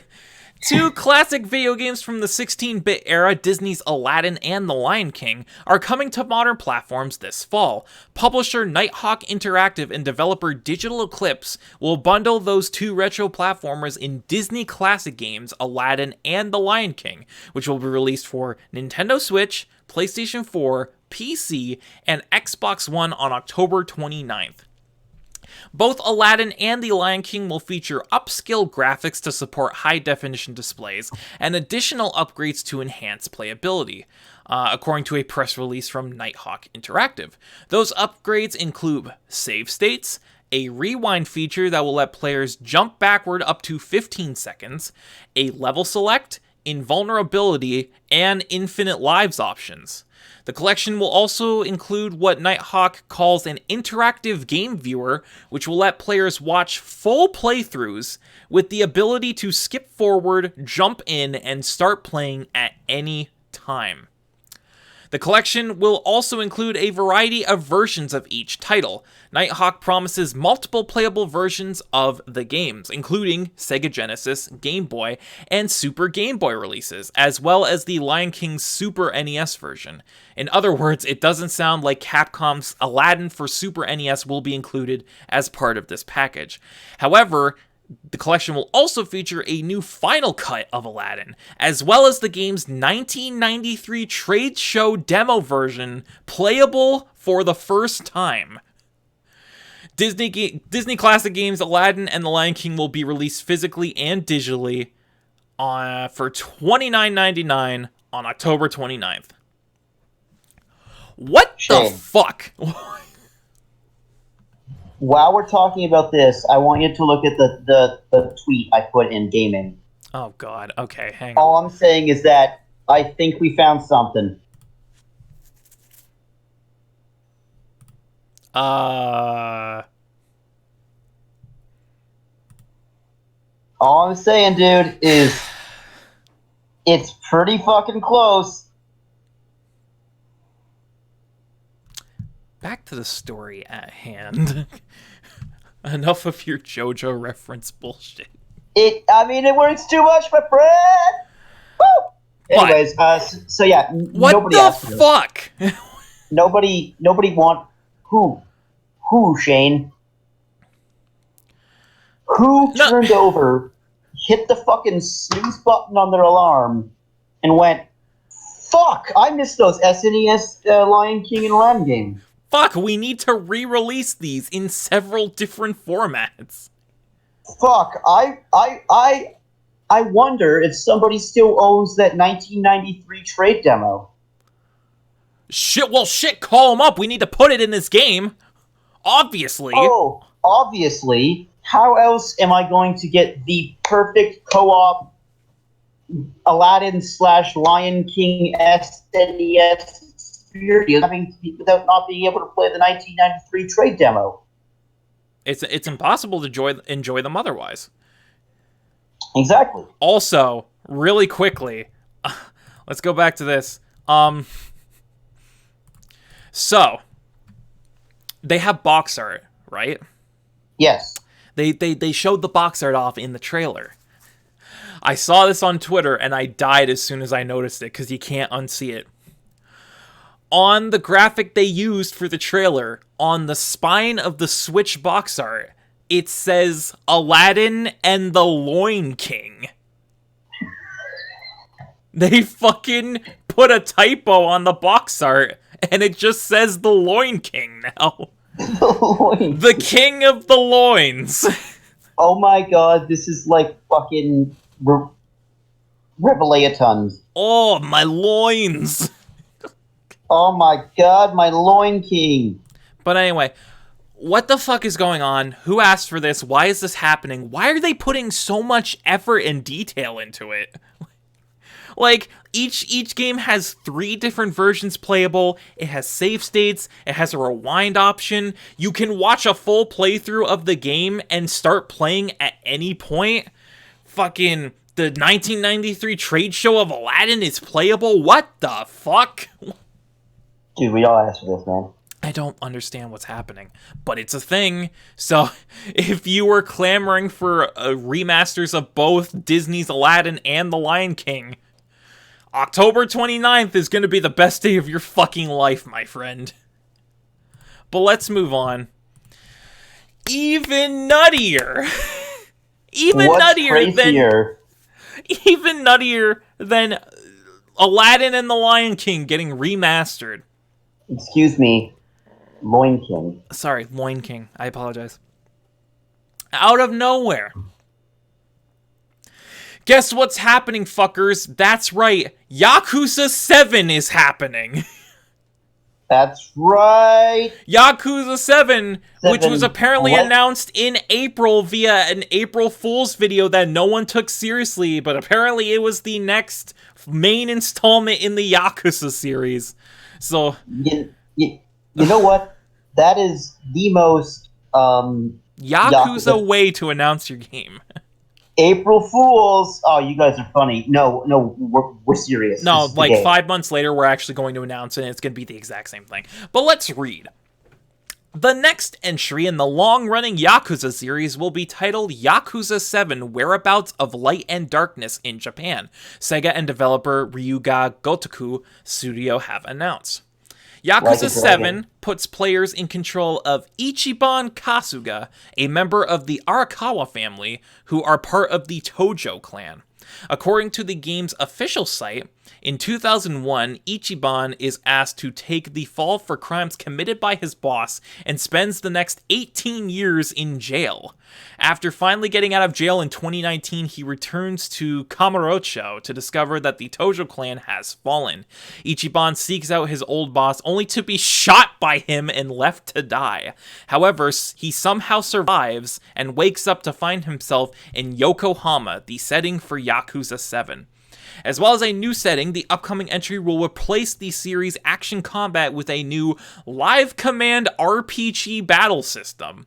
This new turn-based system will see players selecting from options such as attack, recovery, and assistance. A similar battle system was shown in an April Fool's Day video released by the developer early this year.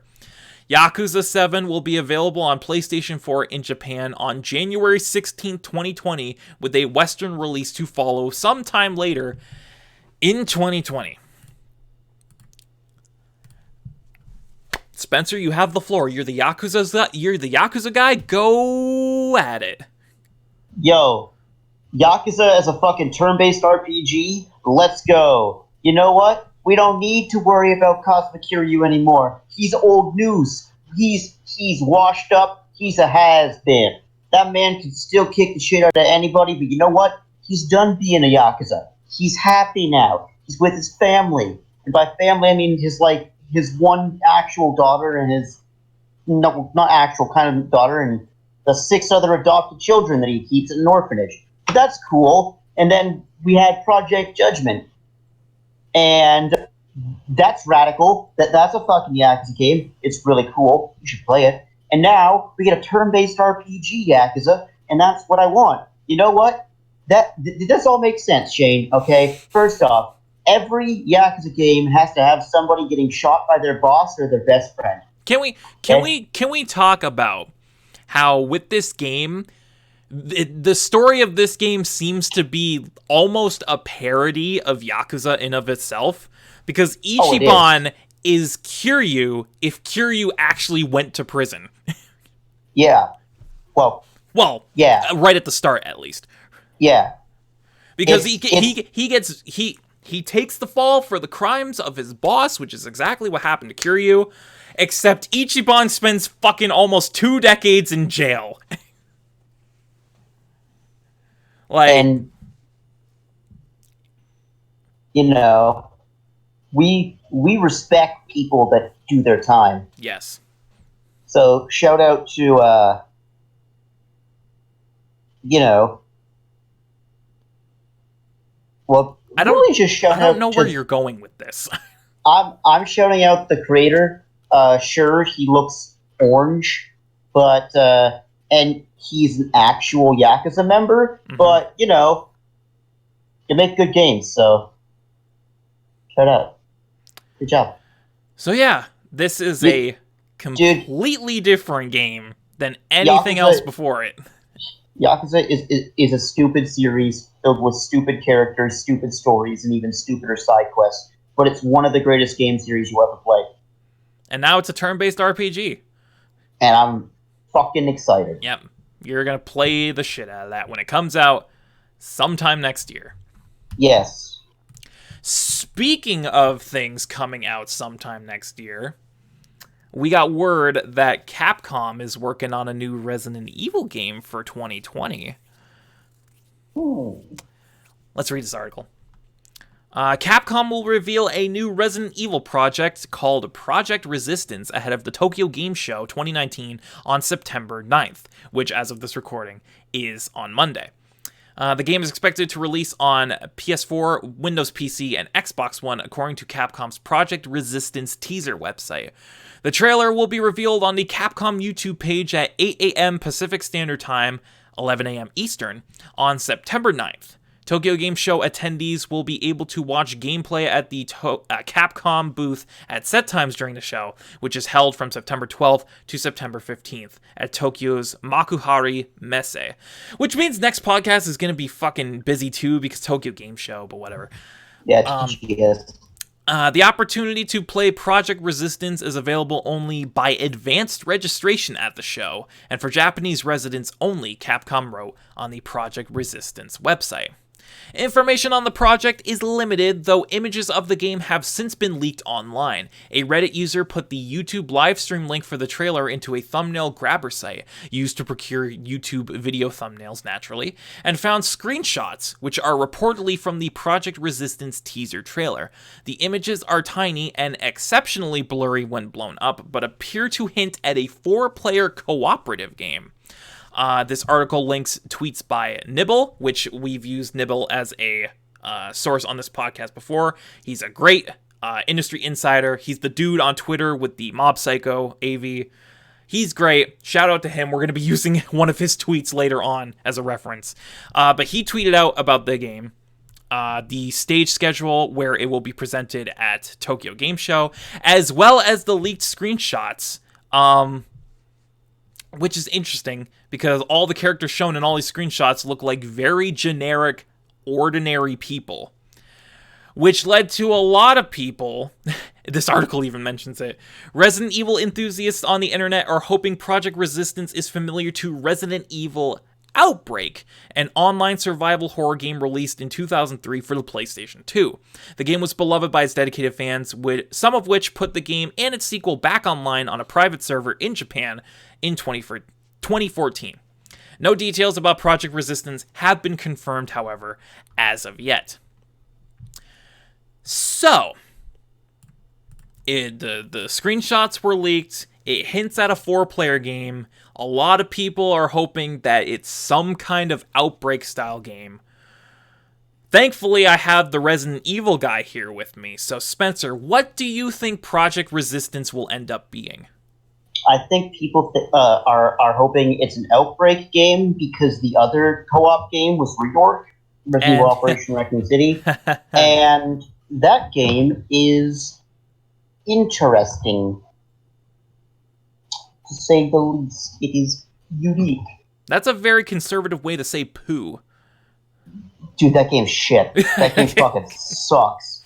That game sucks dick at sucking dick, dude. It is fucking terrible. Okay? Like, I'm gonna spoil the end of the game. I don't give a shit. Okay, no one cares. Just go for it. The ending of Resident Evil Operation Raccoon City, the either you have to murder Leon S. Kennedy, or you have to join Leon S. Kennedy and fight against everybody else. Huh? The canon ending to this game is you fucking killing Leon. Hmm. You know, Excuse me? Man who shows up in Resident Evil 2, 4, 6. You know, basically one of the main characters of the entire franchise. Yeah. You know, super cool guy. Talks about bingo. Everyone who everyone loves, was the poster child of Resi 4, which people still say is one of the best games ever made. You know, let's just fucking shoot that guy in the face. No one cares if he's dead. Nobody gives a shit. Let's put that right in the players' hands. Let's make them kill Leon. The ones who idolize him, who love him. Let's make them kill him. That's a smart choice. Let's give them the choice and see if they want to kill Leon Scott Kennedy or not. Outbreak's a good game. It's a real fun game, actually. And some of the Outbreak characters have actually showed up in other games. Either as kind of like a note that you could read,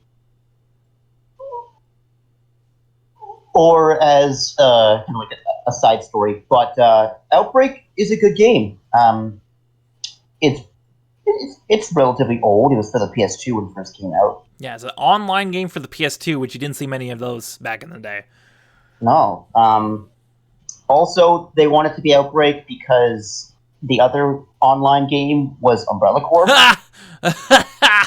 And, like, that game, like, at least some people can, like, defend Reork and be like, you know, okay, but the shooting wasn't that bad. Umbrella Corps has no redeeming qualities. The redeeming qualities is that it was at the very end of Capcom's era of shit. And it was the most egregious money grab I have ever seen. Who would have thought? Okay. Umbrella Corps comes out, which is the most soulless cash grab a developer could possibly put out. Followed immediately, a year later, by Resident Evil 7, which single-handedly revitalized their entire brand. Yeah. Somebody at Capcom got fired. Yeah. And... Thank God. Sorry, I was yawning. I'm hoping it's an Outbreak game. I mean, I would like it to be, Resident Evil 8. But if it's like Outbreak, or if it's like on the rail, like Umbrella Corps or Dark Side Chronicles, stuff like that, you know, I'll be down. I like Umbrella Corps and Dark Side Chronicles, even though not a lot of people do. I like Outbreak, and I like Raccoon's Resident Evil something Files. I forget the full title. But yeah, honestly, I don't remember. Yeah, but honestly, I'm just excited for more Resident Evil. That's all. Resident Evil's been on a hot streak. Yeah. 7 came out, revitalized the brand. The remake of RE2. God, are we so keeping good it's putting you me up? to sleep. No, I just I don't know. I haven't had my I haven't had lunch yet. So you've been slurping on your Mountain Dew. You should be caffeinated by now.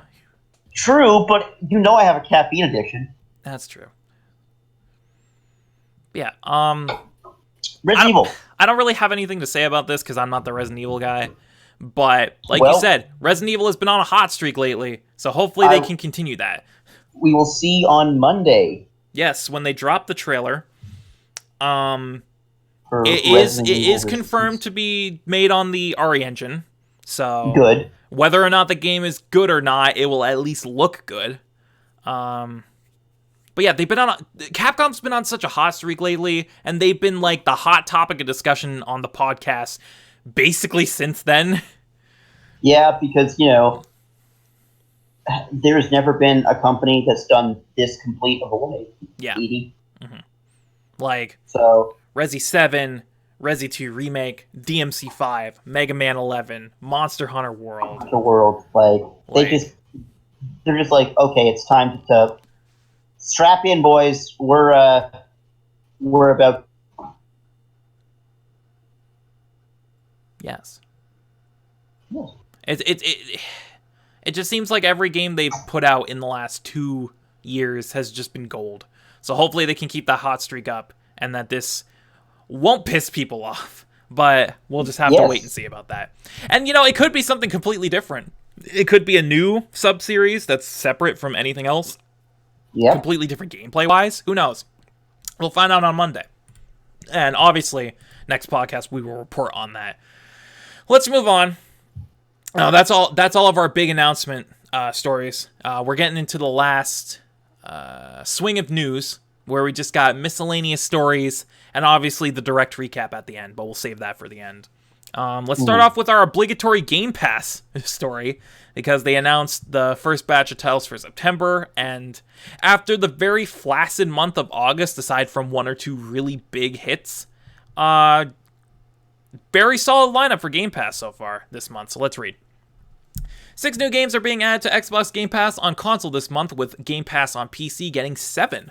The first editions of September are already available on console and include Motion Twins Roguelite Dead Cells and the HD remasters of both Metal Gear Solid 2 and 3. Following these will be top-down hack-and-slash dungeon crawler Creature in the Well, which I'm very excited for. It comes out today because it's a fucking dungeon-crawling hack-and-slash pinball game.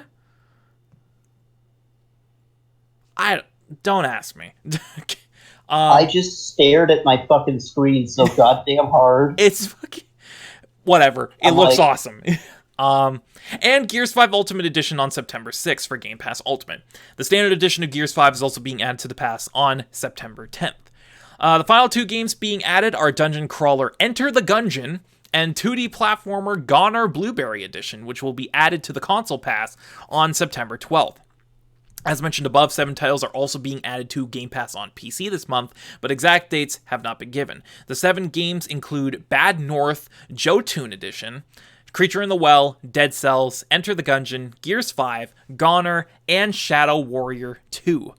Finally, Microsoft announced that the following games will be leaving Game Pass this month, including Onrush, Lego Batman 2, Joyride Turbo, Splosion Man, The Maw, Lego Indiana Jones, Shantae Half Genie Hero, Split Second, Ninja Gaiden Black, and The Hunter Call of the Wild.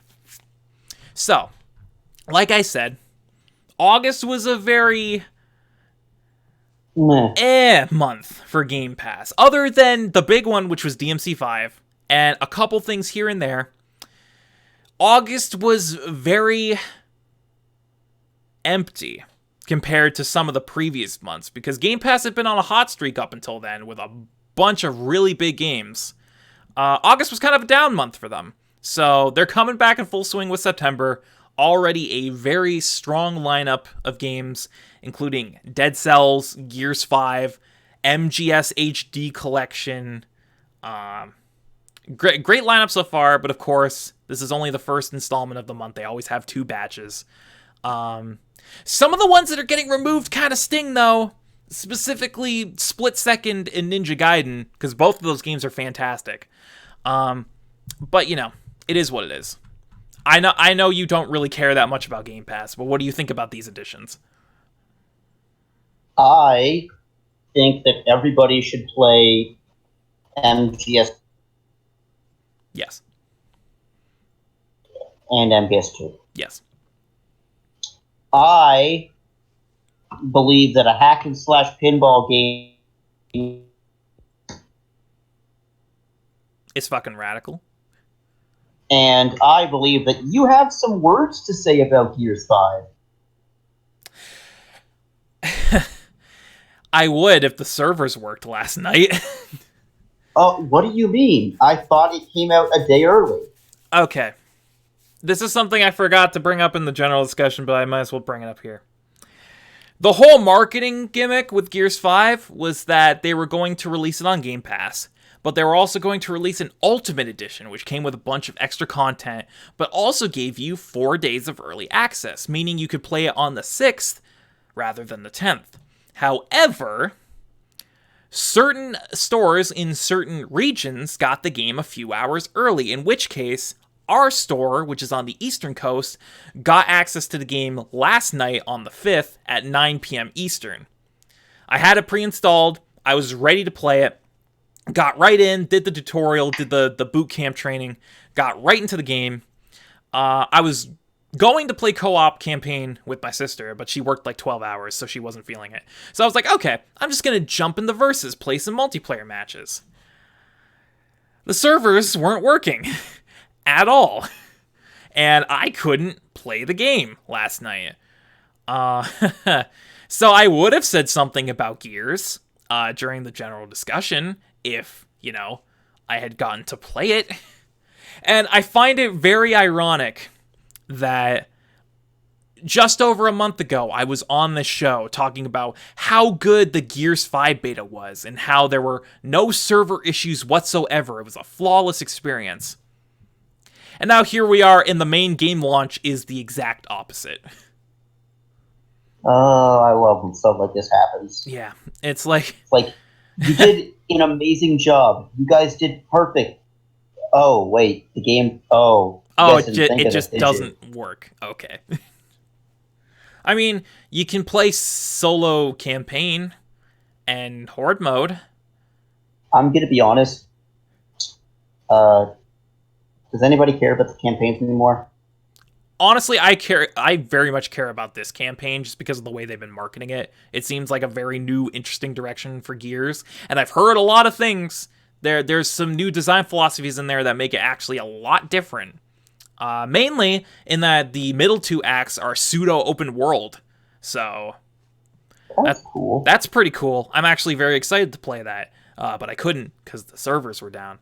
However, the Coalition has been working nonstop the last 24 hours to make sure that the game is functioning properly. I actually managed to get online this morning, and I played a single game of Versus, which worked flawlessly. I got in within 30 seconds. There were no connection errors or any lag in the match at all. So it seems like slowly but surely things are getting fixed. However, the launch was so fucked that people, even now, still don't have access to their Ultimate Edition bonuses. Like, people still don't have access to the Halo Reach character pack, or the Terminator stuff, or any of that stuff. And I don't know why that's an issue, because most of us have had the game preloaded for like a month. So I don't understand why I still don't have my Halo Reach characters. But, whatever, I guess. I'm sure by the time this goes up that most of that will be fixed. But I digress. Good lineup for the start of the month for Game Pass, and I'm sure that the second half of the month will be just as good. Let's move on. Speaking of Gears, more Gears stuff. Really stupid bullshit. What the hell Gears stuff? Oh wait, what? Spencer, we're the wrestling boys, correct? Oh, this. Yes, we are. Ah, yes. We are. We follow professional wrestling. We do follow the World Wrestling Entertainment. Yeah, World Wrestling Entertainment, also known as WWE. Did you know that they are adding a WWE guest character to Gears 5, specifically Dave fucking Batista? Wait, time out. Let's redo that bit, okay? Start from the whole, adding a WWE person, okay? Okay. Okay. Action. Spencer, did you know that they are adding a WWE guest character to Gears 5? Is it Dwayne The Rock Johnson? Hell no! Is it... No. Is it The Undertaker? No. Is it Shawn Michaels? Absolutely not. Okay. It has to be Randy. It is not Randy Orton, but you are getting close. Who is this mystery man or woman? Well, let it be known that Gears 5 has lost its fucking mind, and they're adding former WWE champion Dave Batista as a playable character in Gears 5. Wait, are you telling me that that Drax used to be a wrestler? Yeah. All of you movie fans out there who don't follow wrestling, who don't know who Batista is. Yeah, Drax the Destroyer used to wrestle. He was actually quite a good wrestler and became quite famous. Now he's in Gears of War. Are you telling me that I'm going to be able to Hoorah! Batista bomb people in Gears of War? If one of his executions is not flat out Batista bombing someone, this is a wasted opportunity. This is a wasted opportunity. But let's actually read the article. Microsoft and the Coalition have announced that former WWE superstar Dave Batista will put on the armor of Marcus Phoenix and join Gears 5's multiplayer as a playable character. Batista will appear in the game under his WWE ring name Batista minus the U, and has recorded over 700 lines of dialogue according to the Coalition. Holy shit. Adding Batista to Gears 5, we started with the fantasy of Batista as Marcus, putting Batista in Marcus's armor and starting with Marcus's script. Then we added elements of the animal Batista into his voice performance and onto his look by adding his signature Hollywood shades to his character. Of course, that's his signature. Yeah. Batista was great in the booth, and I can't wait for Gears and Batista fans alike to stomp some swarm as the animal. To unlock Batista, all players have to do is play any version of Gears 5 between September 15th and October 28th. Batista officially tweeted this out. It's about damn time. Play as me in Gears 5 starting September 15th after WWE Clash of Champions. This isn't the only crossover happening in Gears 5, though, as Sarah Connor and the T-800 from Terminator Dark Fate will appear in the game alongside two characters from Halo Reach. Gears 5 is already out. Who cares? Fucking what? Who? How? What? Listen, okay, I was a bit taken aback by the whole Terminator stuff, but I was like, no, it makes sense. You know, Terminator is kind of like a post-apocalyptic, you know, robots like that. Fits with Gears of War. And then Halo Reach came out. We can play as Kat and Emil. That's what I thought. And I'm like, okay, that's different time periods, but, you know, sure, I guess that works. It kind of works. Kind of works. And then they're like, oh, yeah, by the way, Dave Batista. And I'm like, oh, fuck off. Anybody can be put in fucking Gears 5 Just now. fucking put anyone in Gears. Oh. Fuck it, I'll be in Gears. Fucking scan in my like 5'7", almost 5'8", have an ass. Fucking 157 pounds. Put a gun in my hand, and one of my executions can be I pull out a fucking law textbook and I beat you to death. Just bash your head in with the law book. I'm gonna be like, take off my glasses and throw them on your corpse and be like, that's the facts, or the defense rests.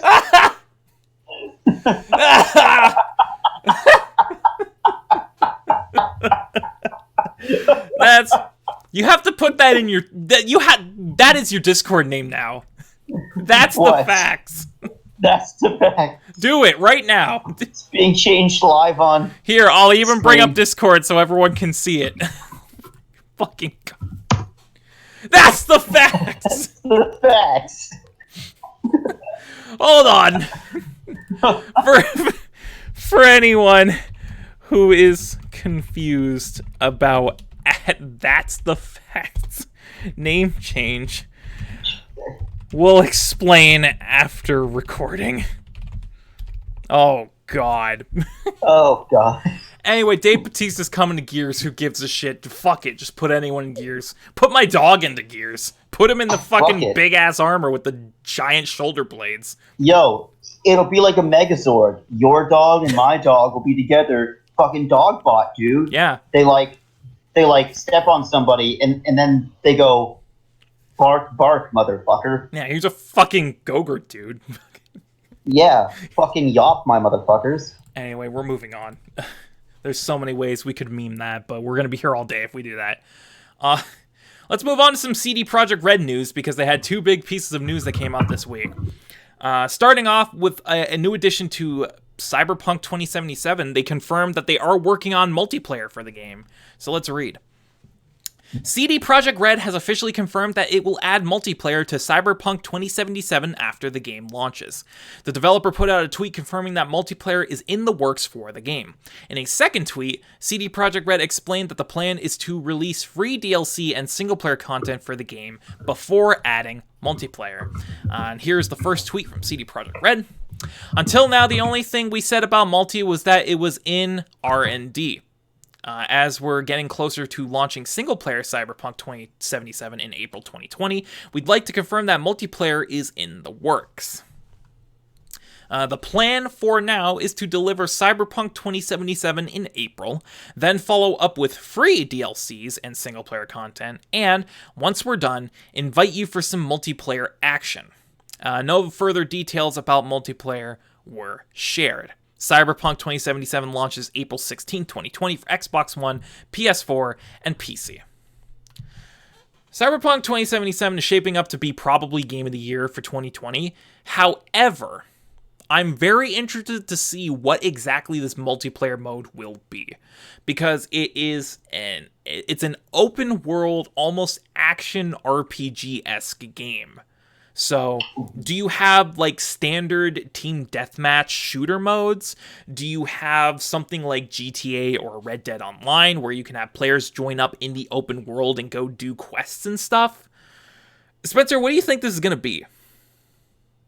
I think it's going to be more like a rock, like how Rockstar handles it, where you're all put in kind of like a big world. Yeah. And then from there, you can set up, like, TDM, and you can set up, like, missions and heists and shit like that. Yeah. I told that's the one that makes the most sense, but who knows? They could throw a curveball in there. But the one that makes the most sense is like a GTA / Red Dead Online mode, where you can just plop people into the open world and just go nuts. So yeah, multiplayer is happening in Cyberpunk. They are going to be putting out free single-player content before then, but they will eventually be adding multiplayer. Obviously, we'll be getting more details in the future, and when we do, we will be sure to report them on the show. Yes. Following that up is another very interesting announcement from CD Projekt Red. They are officially moving to a dual franchise model between The Witcher and Cyberpunk. So let's read. As it eases into the final push to complete Cyberpunk 2077, CD Projekt Red is officially moving to a dual franchise model. That confirms for both investors and fans that more games in the Witcher franchise are on the way.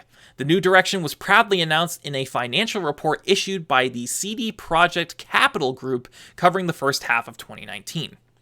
Managing two separate major franchises, The Witcher and Cyberpunk, along with several independent development teams, enables the company to conduct parallel work on several projects and smoothens its long-term release schedule. This migration towards a dual franchise model, supported by several independent product lines, also permits optimization of manufacturing and financial activities, mitigates important risk factors, and makes it easy for company employees to seek professional fulfillment. In layman's terms, by working on two AAA franchises concurrently, CD Projekt Red will be able to limit the peaks and valleys in its balance sheets and successfully maintain a larger and more capable workforce of game developers. It sounds like great news all around. So yeah, CD Projekt Red is moving to a dual franchise model, which means that they're going to alternate between making Witcher and Cyberpunk games. So I assume, to kick off this new model, after Cyberpunk 2077, the next game that they make will be a Witcher game, either Witcher 4 or some other spin-off or side game. And then they'll go back after that and make a new Cyberpunk game, then a new Witcher, new Cyberpunk, etc., etc. How do you feel about this, Spencer? I'm not exactly sure what your familiarity with CD Projekt Red is to begin with, so... I know of CD Projekt Red. I know that they're Polish. Mm-hmm. I know that they make the Witcher games. I know that they're a pretty good company to work for. I know that they like the things that they make, Mm-hmm. and I know that Cyberpunk has Keanu Reeves in it. And I'm Yes. probably going to play Cyberpunk when it comes out because it looks really cool. Yes. And I mean, really, that's about it. Yeah. All I know is that if CD Projekt Red wants to do what they want, then they can go ahead and do what they want because they haven't really done anything super bad. No, And they haven't made a bad game, so you can go ahead and do that, and people will respect your decision.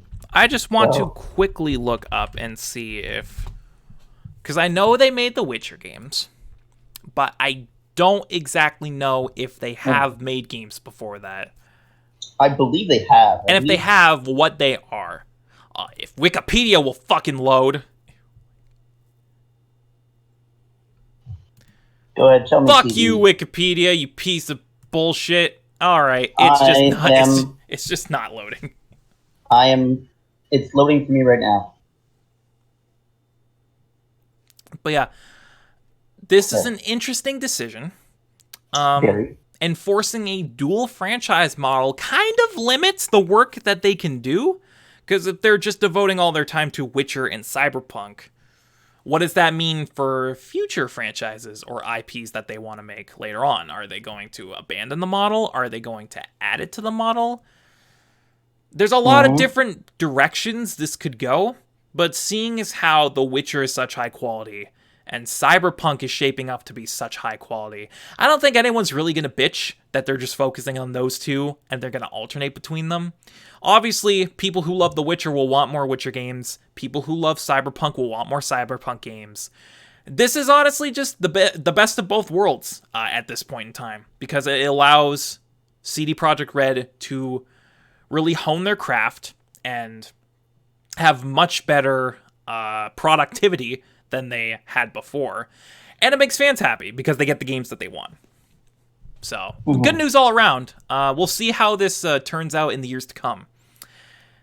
Has Wikipedia loaded for you? No, I think Wikipedia's down, boys. That's fine. All right, it's fine. Who cares? We'll do that later. We'll talk about it on another podcast. I don't give a shit anymore. Saints Row 2. Wait, really? Oh, shit. It just loaded. Okay. Well, I will wait patiently. No. CD Projekt Red, actual CD Projekt Red, has only done Witcher and Cyberpunk. All right. Yeah, that's all they've done. All right. Well, let's move on then. We're getting to the home stretch here. This one kind of came out of nowhere. A couple days ago, we got confirmation that one of the darlings of E3 2019, Ikumi Nakamura, is officially leaving Tango Gameworks. Yes. So, let's read. Ikumi Nakamura, the creative director of the E3 2019 announced Ghostwire Tokyo, has left Tango Gameworks, as she announced on Twitter. The tweet reads, "After 9 years as creative director and art director at Tango and ZeniMax, I felt here is one of ends of the journeys," Nakamura said. I love her English. "I learned from the talented people I've worked with, and I respect. Contact me if anyone wants to work with me." Nakamura wrote the story, scenario, and character settings for Ghostwire Tokyo, as well as designed character concept art, some creature concept art, the world view key visual, and more. She also had a hand in both Evil Within 1 and 2. Before joining Tango Gameworks, she worked at Platinum Games as a concept artist on Bayonetta, and before that at Capcom as an environmental artist on Okami.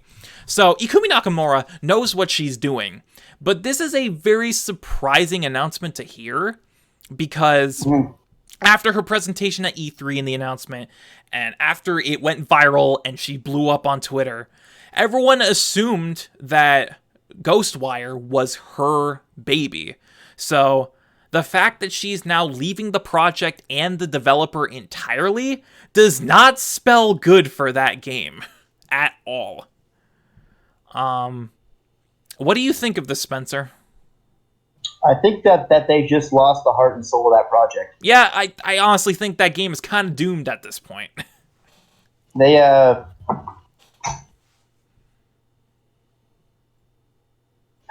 it's,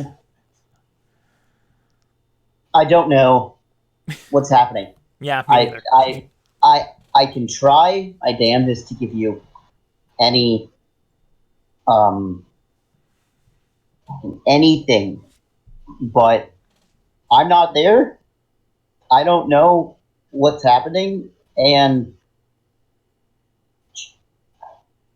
I can't even tell you if she left of her own volition or not. Yeah, there's no details on why she left. She just left.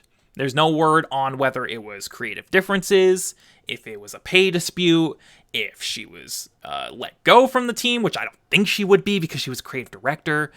But yeah, we have no idea why she left. We just know that she did. So it could be anything.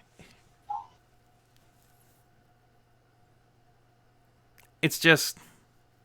Man, that game's fucked. Unless the only way I can see this game being salvaged is if Mikami steps in at this point and takes over. Or at least, like, kind of guides it to a safe place. Yeah. Because we know that Nakamura was the protege of Shinji Mikami, so they were working very closely together on this game. So whether or not he gets someone new in to lead the project and just kind of guides them along, or he takes over project lead himself, I have no idea. And honestly, I don't think the game will be nearly the same without Nakamura in the lead role, in the lead scene. Mm-hmm.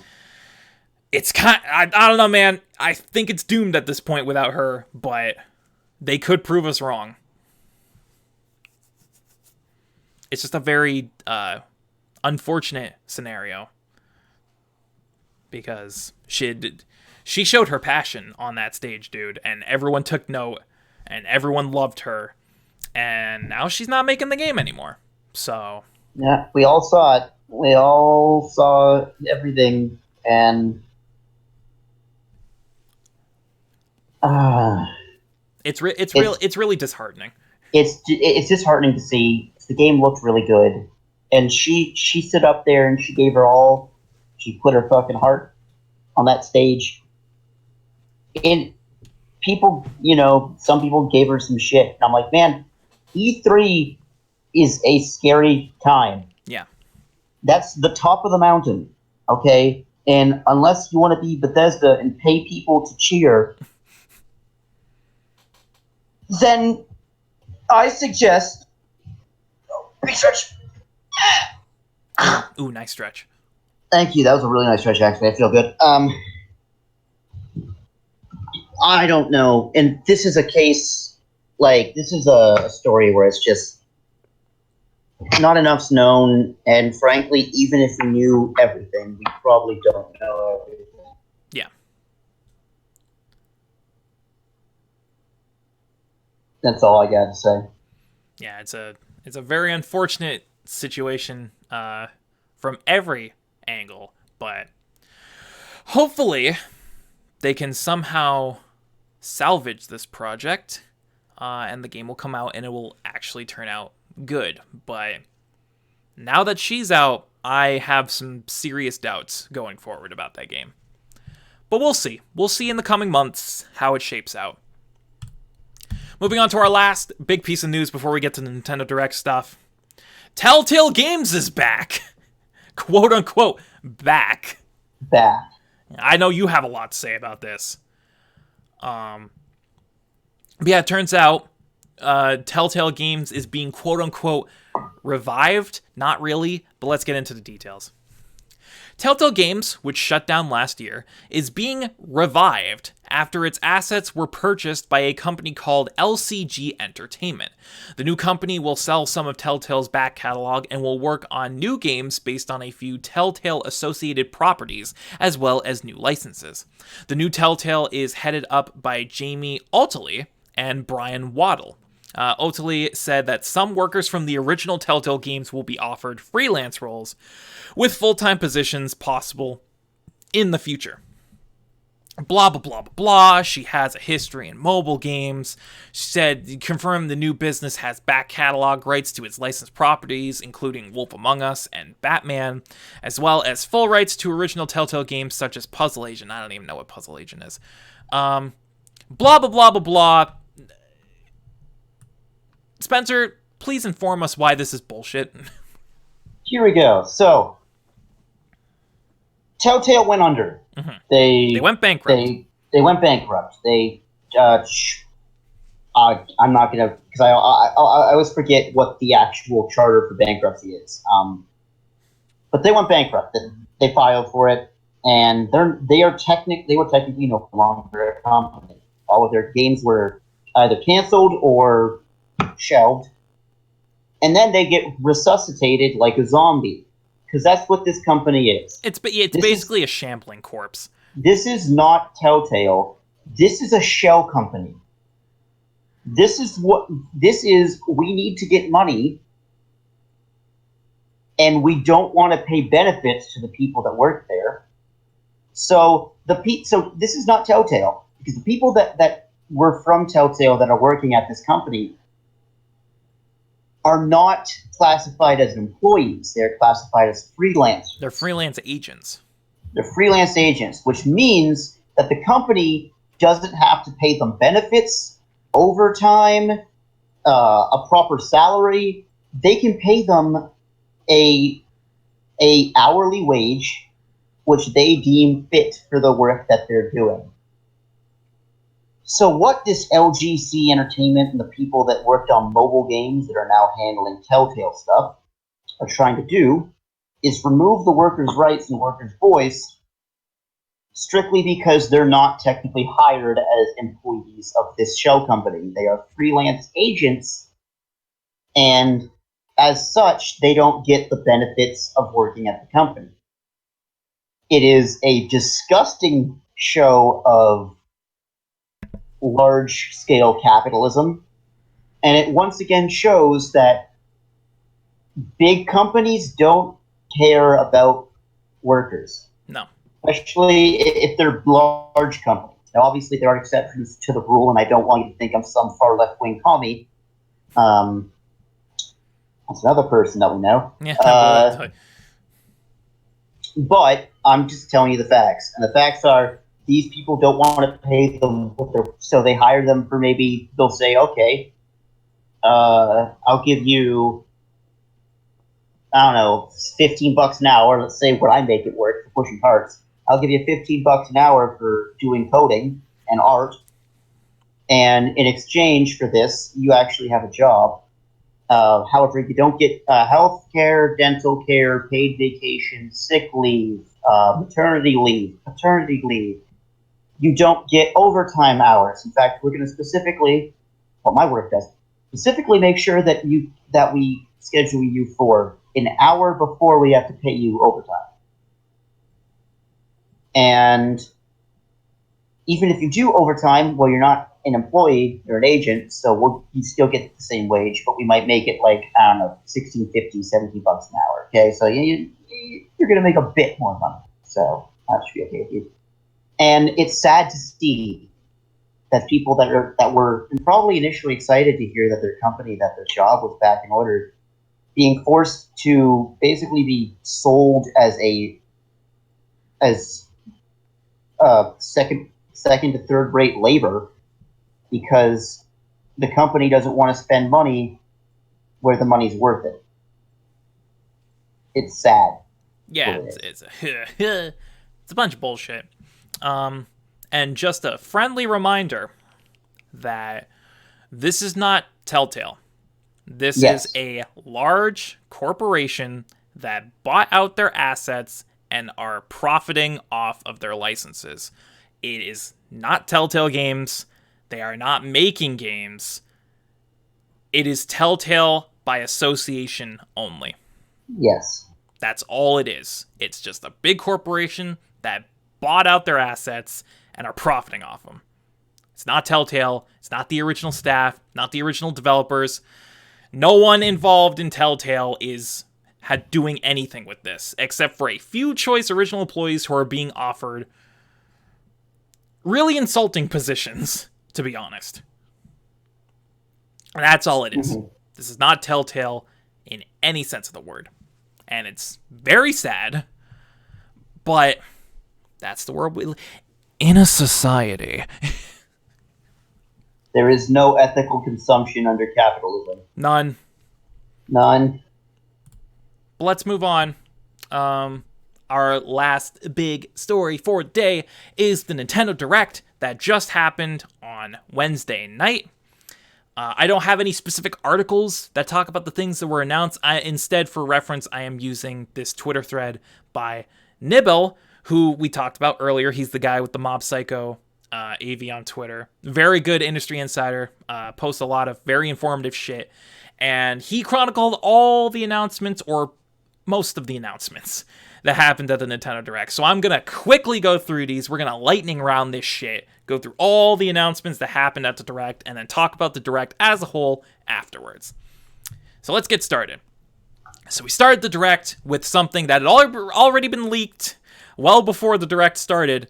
Overwatch has been confirmed to be coming to Switch. It will be available on the Switch on October 15th. So Overwatch is finally coming to Switch. Feels like that should have happened way sooner, but I digress.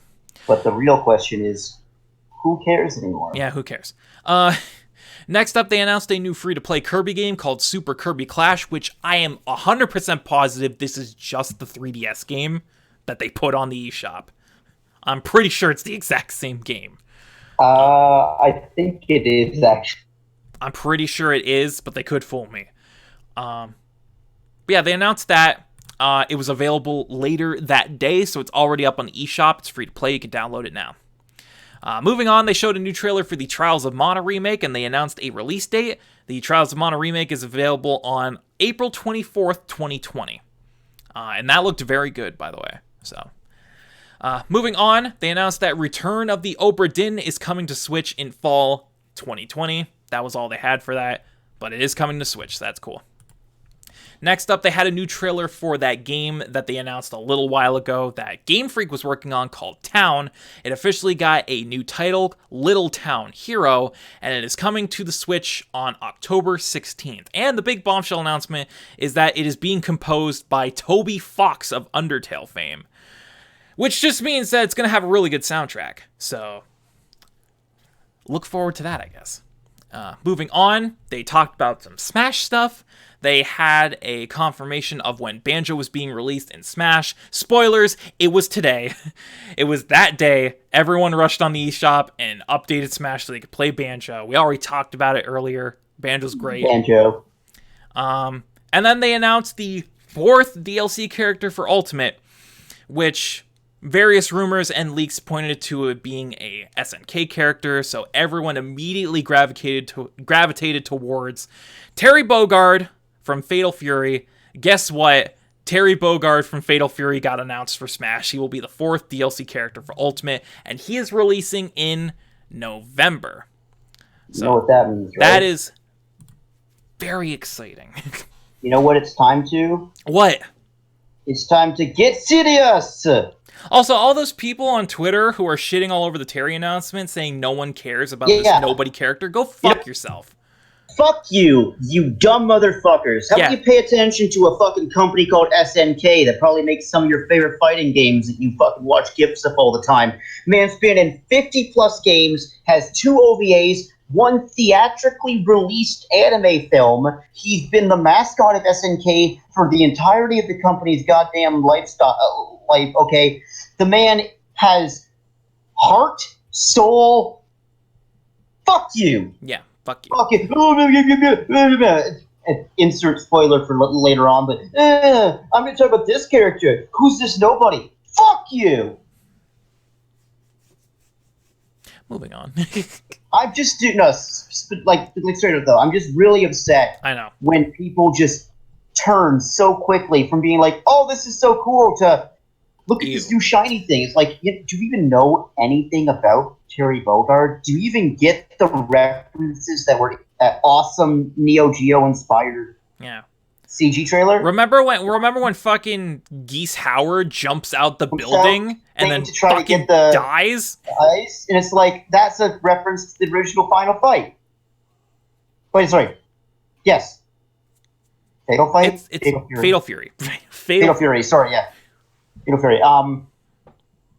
But no, they see Toby Fox and all of a sudden they fucking melt. Anyway. Undertale. Anyway, let's get back to the direct. Let's get back because there's some other stuff that I want to talk about. Yeah, they follow that up with announcing that yes, there are more Fighters Passes coming in the future. More DLC characters are in development. I'll take that L because I didn't think they were going to do it, but I should have known better. But whatever. Money, dude. Yeah, money, dude. Free money. Moving on, they announced that one of the lone stragglers of the Wii U lineup is coming to the Switch. And that is Tokyo Mirage Session Sharp FE. Yes. Of all the games left to bring over, it wasn't Xenoblade X. I asked for this. So they announced Tokyo Mirage Sessions Sharp FE is coming to the Switch on January 17th. It will include new songs, new story elements, and new characters. I assume some Three Houses reps. Don't you mean Tokyo Mirage Sessions Sharp FE Encore? I said Encore.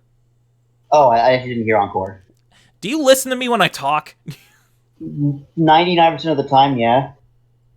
I'm insulted. Anyway. Fuck you.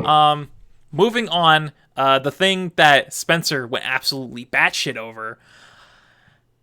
They're making a sequel to Deadly Premonition. In this case, I'm going to say I was the only person who asked for this. Yep. Literally the only person who cared. Sweary65 is like, yeah, man, don't worry, I'm coming back. I'm going to write the story. It has Francis York Morgan in it. Isn't that right, Zach? And it's also in the future as well with, I think her name was like Alea. Yeah. Eiley. But, also, they went, okay, that's pretty cool. But what if we put the original Deadly Premonition on the Switch? They also announced that as of that day, it's available on eShop now. You can download the first Deadly Premonition titled Deadly Premonition's Origins on the Switch eShop. Which is probably going to have all the DLC stuff that they added when they brought it to the PC. And if you haven't played this game, it is a PS3 game from 2010. Made by Swery, who, if you've played the first episode of D4, Dark Themes Don't Die, which unfortunately he left, and the company still holds rights to that, or you played J.J. Hatfield and the Island of the Missing, I forget the full title, but that's a really fun game as well. Or if you are familiar with the game where you are a photographer, but then night comes and you turn into a cat, called The Good Life, then you'll know that, yeah, dude, it's really good. Yeah, he's making a game called The Good Life where you play as a photographer that goes into a sleepy little town in, like, England, and when night falls, all of the people turn into, like, cats and dogs. What? It's so cool, dude. Look it up after we're done. I'm pretty sure I've heard of it, but I'm not 100%. It's called The Good Life. And I'm going to be blunt with you, okay? All of you listening. Deadly Premonition's a bad game. Mm-hmm. It's not a good game. It's a very bad game. It's a fucking... However, in its badness, you get straight up unintentional Lynchian gameplay. like, do you like David Lynch? Do you like Twin Peaks? Because as much as Swery during the creation of the game said, no, this isn't based off of Twin Peaks, it's 100% based off of Twin Peaks. The game is bad. The sound mixing is messed up so that if you get it into a vehicle, it makes the same 2-second engine noise on a loop that's like 60% louder than the game itself. When you get headshots on things, the main character, Francis York Morgan, says stuff like awesome, stupendous, fantastic, great headshot. Was this a DMC game? But no, it's not. Those quotes are about 2% volume while everything else is at 100, so you can barely hear them. So you can hear like, great, fantastic. Great. Pretty much, yeah. Yeah. You get a radio that allows you to fast travel, but every time you fast travel, it cuts to black and you hear a dot wav of tires screeching. There is a comically large-sized can of pickles that gives you health. What? You shoot open a crate and there's just a jar of pickles. And it's like, the pickles. You gotta get the pickles. I mean, if they're sweet pickles, I'll take them. There's one scene where you play as the Raincoat Killer, while the most eerie rendition of Amazing Grace plays is actually one of the best, like, scenes in the game. Genuinely amazing. The game has side quests that are fucking weird because you need to, like, be at the right place at the right time. And some side quests, because you can't get into people's houses, they won't activate unless you just randomly drive them off the road and then get in front of their vehicle and talk to them through the window. You get Agent Honor, which is random things in the world that if you pick, the FBI just fucking randomly somehow gives you $5.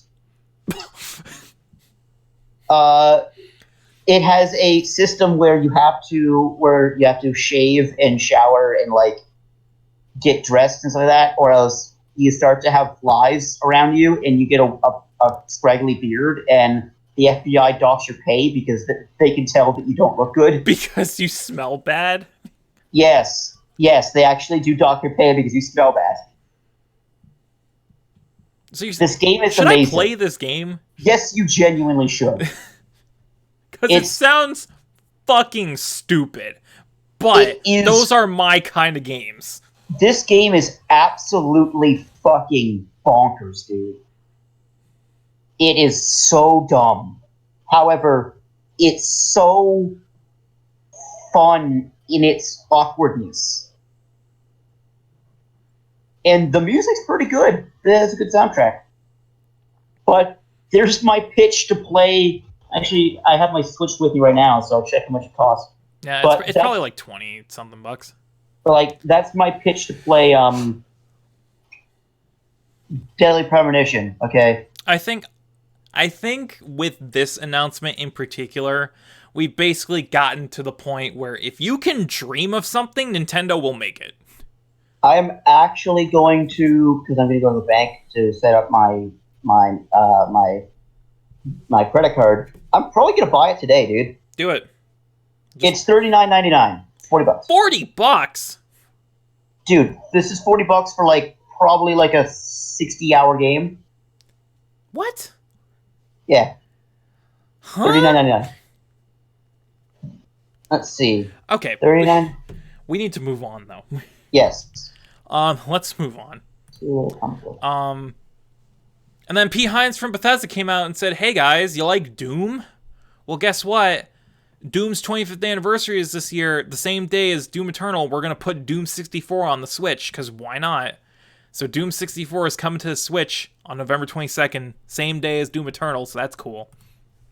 Moving on, we got a new game announcement called Rogue Company by Hi-Rez Studios coming in 2020. And it looked like a mix between a hero shooter like Overwatch and a battle royale game. Nah, it didn't look like it looked more like a Rainbow Six Siege type I don't game. know, but it looked pretty battle royale to me, dude. I'm They not fucking interested in the slightest. parachute in. Yeah, but I'm also not interested in the slightest. Yeah, me neither. But that's coming out, I guess. That's cool. And then they got this Sword and Shield, and they announced some new features, including customize your character, which you've always been able to do in Pokemon games. Since like X and Y. Set up Pokemon Camp where you can play with your Pokemon, which has been in some shape or form in the last 2 Pokemon games. They announced some new Pokemon, one of which is Polteageist, which is a ghost that inhabits a fucking teapot. Yeah, man. And this fucking weird bird dude, what's his name? Cramorant. Who's a big fucking stupid piece of shit bird who throws up fish on people. Hell yeah. And they also announced, Nibble didn't document this, but they also announced curry on rice? You can make curry. You can make 100 different types of curry. Because English people like curry. Like, what are these announcements for Pokemon at this point? Like, just put the game out now. Like, shut up. Who cares? Moving on. And then we got a big announcement, which is one of the predictions I actually got right. Super Nintendo games are coming to Nintendo Switch Online. In fact, they're already out. So if you have Switch Online, you can go download the app right now and play 20 Super Nintendo games, which the lineup is right here. I'm going to go through these very quickly. The first 20 games include Brawl Brothers, Breath of Fire, Demon's Crest, the original F-Zero, Joe and Mac 2, Kirby's Dream Course, Kirby's Dream Land 3, Pilot Wings, Star Fox, Stunt Race FX, Super Earth Defense Force, Super Ghouls and Ghosts, Super Mario Kart, Super Mario World, Super Mario World 2 Yoshi's Island, Super Metroid, Super Puyo Puyo 2 in its original Japanese version, Super Soccer, Super Tennis, and A Link to the Past. Which, I like this lineup because it's 50-50 big games that you would expect, and 50-50 bullshit that I've never heard of before in my life. What the fuck was that called again? Like Super Robo PX? Stunt Race FX. Stunt Race FX, there we go. Which is, it's a racing game using the FX chip. So it's all in really jank low poly 3D. And it runs at like 5 frames a second. That's what I like to see. But yeah, Super Nintendo games are on Switch Online now, so go download those if you haven't already and play them. And of course, they will add more later on. With that, they also announced that they are making a Switch Online exclusive Super Nintendo controller that connects via USB-C, which will be available at some point in the future for $30 American. Moving on, we got a free update for Tetris 99, which adds a bunch of new modes, such as Invictus mode. I don't remember. It's a mode. Daily missions, new player icons, 2-player share battle, and local arena. And that update is already available. Moving on, we got a new prologue demo announced for Daemon X Machina, which is already available on eShop. The game comes out a week from today. So if you want to give it a try before considering whether or not you want to buy it, go download the demo. There was already one before at E3, but they had just released a new one. Moving on, and then we got some weird announcements. Star Wars Jedi Knight 2 Jedi Outcast will be available on September 24th. And I was just sitting there like, huh? Nani? What? I guess it's an old Star Wars game that people really liked. It has a cult following. That's cool. Matt was talking about it. He said, this is crazy. This isn't canon. It's coming on September 24th, I guess. And then there was their scissor reel, which they showed off a bunch of games. The one specifically that Nibble points out, which is the one that stuck out the most to me, is that Devil May Cry 2 is coming on September 19th. Yo, are you ready for DMC2? Are you ready for DMC2? What the fuck was the subtitle? Dante's Revenge or something like that? It didn't have a subtitle, but it might as well have. It might as well have had an edgy subtitle like that. Or am I thinking of DMC3? Dante's Awakening. Dante's Awakening. DMC3. Yeah, why 2? I get it, because Because just we a have couple one. months ago, you put the first one up, so you're doing it in order, but you could have just skipped this one. You really could have. No one would have cared if you had skipped DMC 2. But, I mean, you can spend $20 to play it on the Switch, so that's that. Moving on, we got a new trailer for Animal Crossing New Horizons, where they showed off a bunch of new stuff. There was too many details, too many really specific details to go over. The big one, though, is that you can play 4 players on a single Switch, which I have no idea how that's going to work, but it's a thing that they're doing. It also supports up to 8-player co-op online. So that's that. And then the last big announcement before Sakurai's Banjo presentation was they started playing this trailer, and there were a lot of glamour shots, a lot of establishing shots of the environment.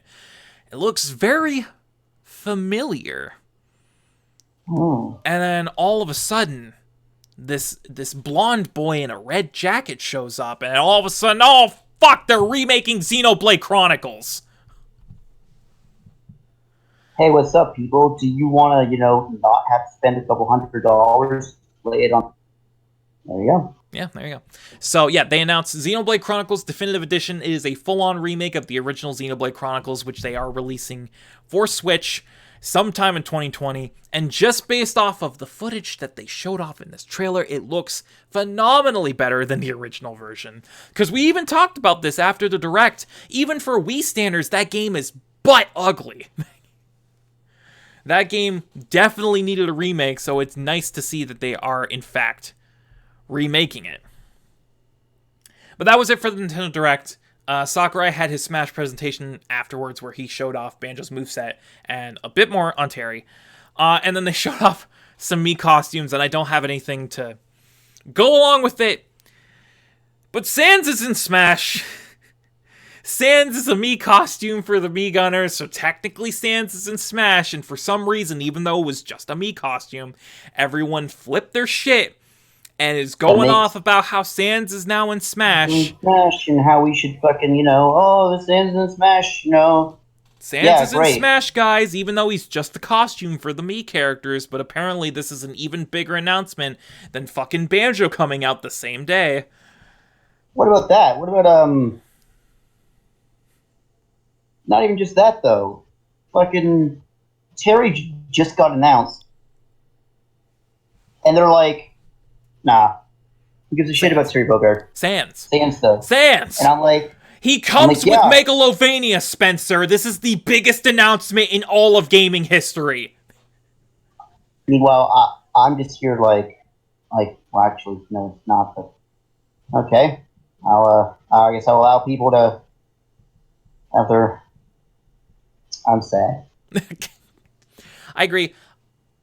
Cool. Sans is in Smash in some capacity, but the fact that people went so unbelievably apeshit over a Mii costume? Okay.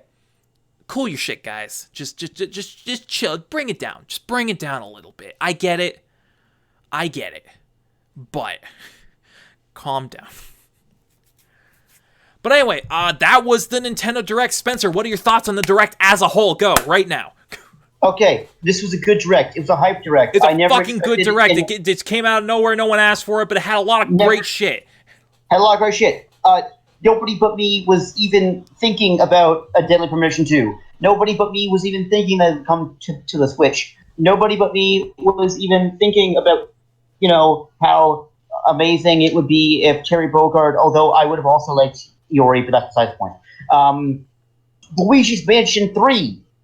Oh yeah, there was another Luigi's Mansion trailer that wasn't chronicled in this thread, but yeah, there was, where they showed off that new... It comes out on Halloween. Comes out on Halloween. They showed off that new 8-player co-op mode where you just beat the shit out of each other.